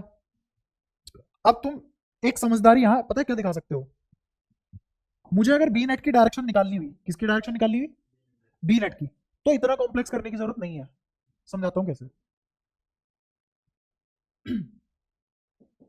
ये सबसे बिच्चों वाला एलिमेंट है, बिल्कुल एकदम बीचों बीच सेंटर पे पड़ता है, इसके इधर भी कितने हैं इनफाइनाइट, इसके इधर भी कितने हैं। अच्छा जैसे ही मैं डी थीटा जाऊंगा क्या अगला पेयर मिल जाएगा मुझे, इन दोनों के vertical component cancel, horizontal right hand side में जुड़ेंगे,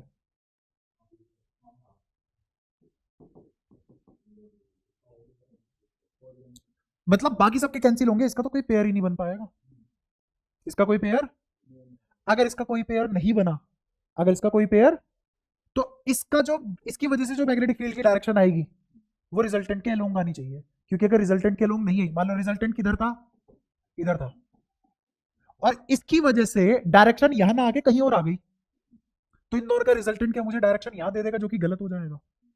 इसका मतलब मजबूरी है कि इस वाले कंपोनेंट को अपना मैग्नेटिक फील्ड रिजल्टेंट की डायरेक्शन में देना पड़ेगा। अब उल्टा सोचते हैं, उल्टा क्या सोच सकते हैं हम, मुझे निकालना है नेट मैग्नेटिक फील्ड की डायरेक्शन, तो ऐसा डीएल ढूंढो जिसका कोई पेयर ना बनता हो, और जो इस एलिमेंट की डायरेक्शन आएगी मैग्नेटिक फील्ड की वही रिजल्टेंट आएगी। तो मैं इसकी डायरेक्शन निकाल लेता हूं, ये रहा आर, ये रहा अंदर आई, ऐसे किया,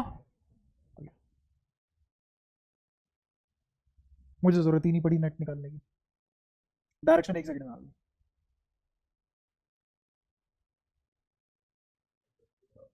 दोबारा देख लो, अंदर क्या है, आई, आर यहां है, आई क्रॉस आर, क्योंकि आई की तरफ लेते हैं ना डीएल, तो डीएल क्रॉस आर ऐसे करो, और अंगूठा कहां आ गया, राइट हैंड साइड।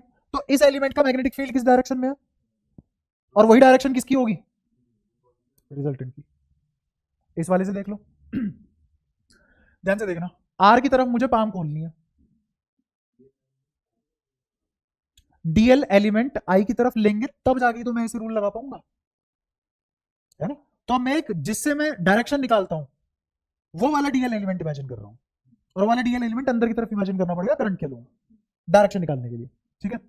तो दोबारा देखो, पाम रूल देख लो, पाम रूल से कैसे निकालेंगे हम, अंगूठा किसकी तरफ, पाम अंगुलियां किसकी तरफ खुलनी चाहिए, आर की तरफ, खुल गई, हथेली की डायरेक्शन में मूव कर जाओ, आ गया भाई। तो अगर मैं उस एलिमेंट, अगर मैं उस एलिमेंट जो अकेला है जिसके पेयर नहीं बन रहे, अगर इसकी मैग्नेटिक फील्ड की डायरेक्शन निकाल लूं तो वही रिजल्टेंट मैग्नेटिक फील्ड की डायरेक्शन होगी।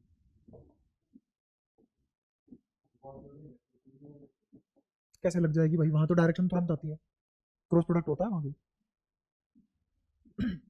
समझ पा रहे हो, पहले मजबूरी थी मेरी इस तरीके से समझाना, अब मैं तुम्हें बता रहा हूं कि अगर इसकी डायरेक्शन बी रिजल्टेंट की तरफ ना आती, कहीं और आ जाती, तो दोबारा इन दोनों का रिजल्टेंट आता और वो इस डायरेक्शन में नहीं आ पाता फिर। और हमने देखा है रिजल्टेंट तो इसी डायरेक्शन में आता है कुछ भी हो जाए, तो इसका मतलब जिसके पेयर नहीं बने उसका मैग्नेटिक फील्ड रिजल्टेंट की डायरेक्शन में ही आएगा। फिर हमने उल्टी बात करी कि सिर्फ और सिर्फ जिसका कोई पेयर नहीं बना उसकी वजह से मैग्नेटिक फील्ड की डायरेक्शन देख लो, वही रिजल्टेंट क्या रहेगी अभी। समझ आया। अब ऐसे ही अगर मैं तुम्हें फिर से ऐसे सर्कुलर ट्रफ दे दूं, सिलिंड्रिकल ट्रफ दे दूं, और इसमें करंट ऐसे जाता हुआ बना दूं, ऐसे कितने एलिमेंट होंगे, इनफाइनाइट। तो अब मैं दोबारा से थोड़ी ना इतनी कहानी गाऊंगा, मैं क्या करूंगा, जिसका कोई एलिमेंट, जिसका कोई पेयर नहीं बना उसकी मैग्नेटिक फील्ड की डायरेक्शन देख लो, देख लो, अंदर डीएल आई की डायरेक्शन में अगर माने तो, हाँ सॉरी बाहर, और किसकी तरफ लेके जाना है इसको, आर की तरफ, और अंगूठा खोल दो, क्या इस तरफ आ गई, क्या ये आ गया बी रिजल्टेंट, निकाला है एक एलिमेंट से और बोल दिया रिजल्टेंट की डायरेक्शन है। क्लियर हुआ, याद है कोई परेशानी,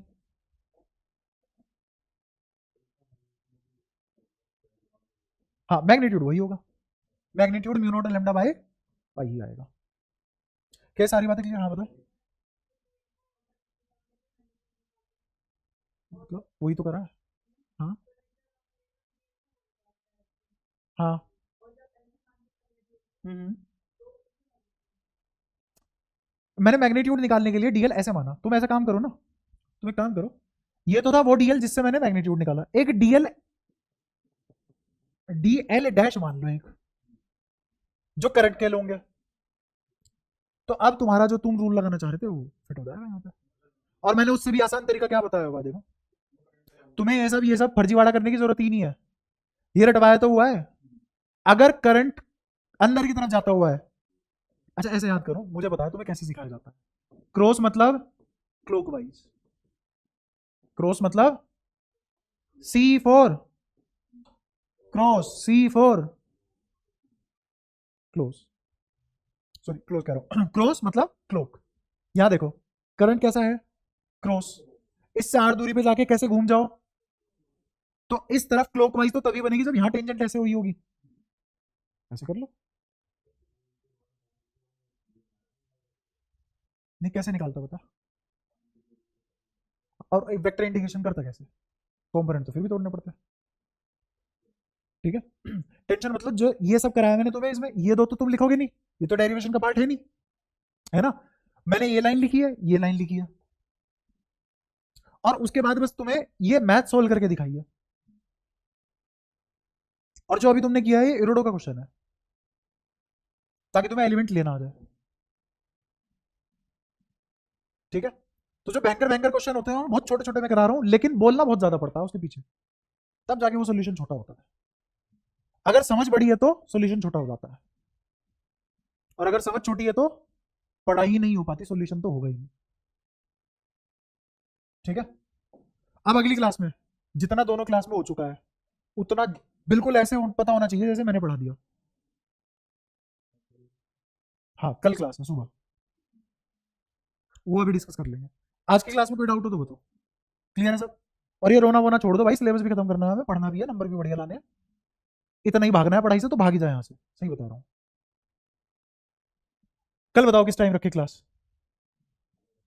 हाँ सुबह ही, कितने बजे जल्दी बोलो। 10? नहीं फिर मैं शाम को निकलना है ना भाई, और भी तो दिक्कतें हैं, तभी तो तुम्हारी ऐसे एक्स्ट्रा क्लास रख रहा हूँ, बीच बीच में जैसे तैसे निकाल रहा हूँ टाइम। जाना है शाम को ही जाना है। शाम को अगर पहुंचना है तो फिर दोपहर के आसपास निकलना पड़ेगा, 2 3 घंटे।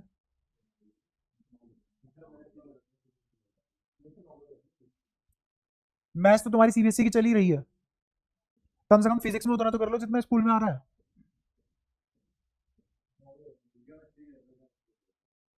केमिस्ट्री में मैं करा दूंगा, वो भी लंबी नहीं है, उसमें तो मेरे को सीबीएसई करानी है।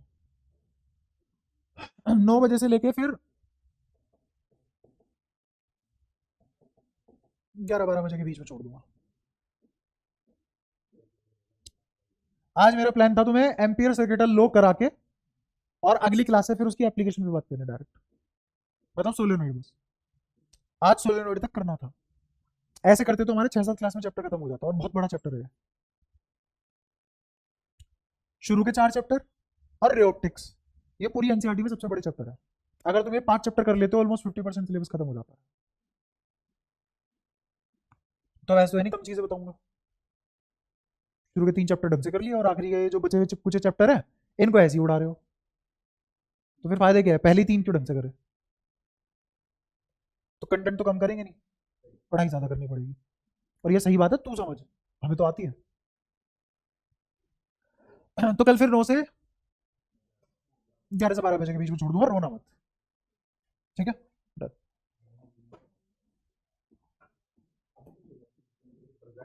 हाँ जाओ, और बहुत धीरे चलते हो यार, स्पीड बढ़ाओ भाई। मैं पूरी कोशिश कर रहा हूँ, तुम्हारी स्पीड नहीं बढ़ पा रही।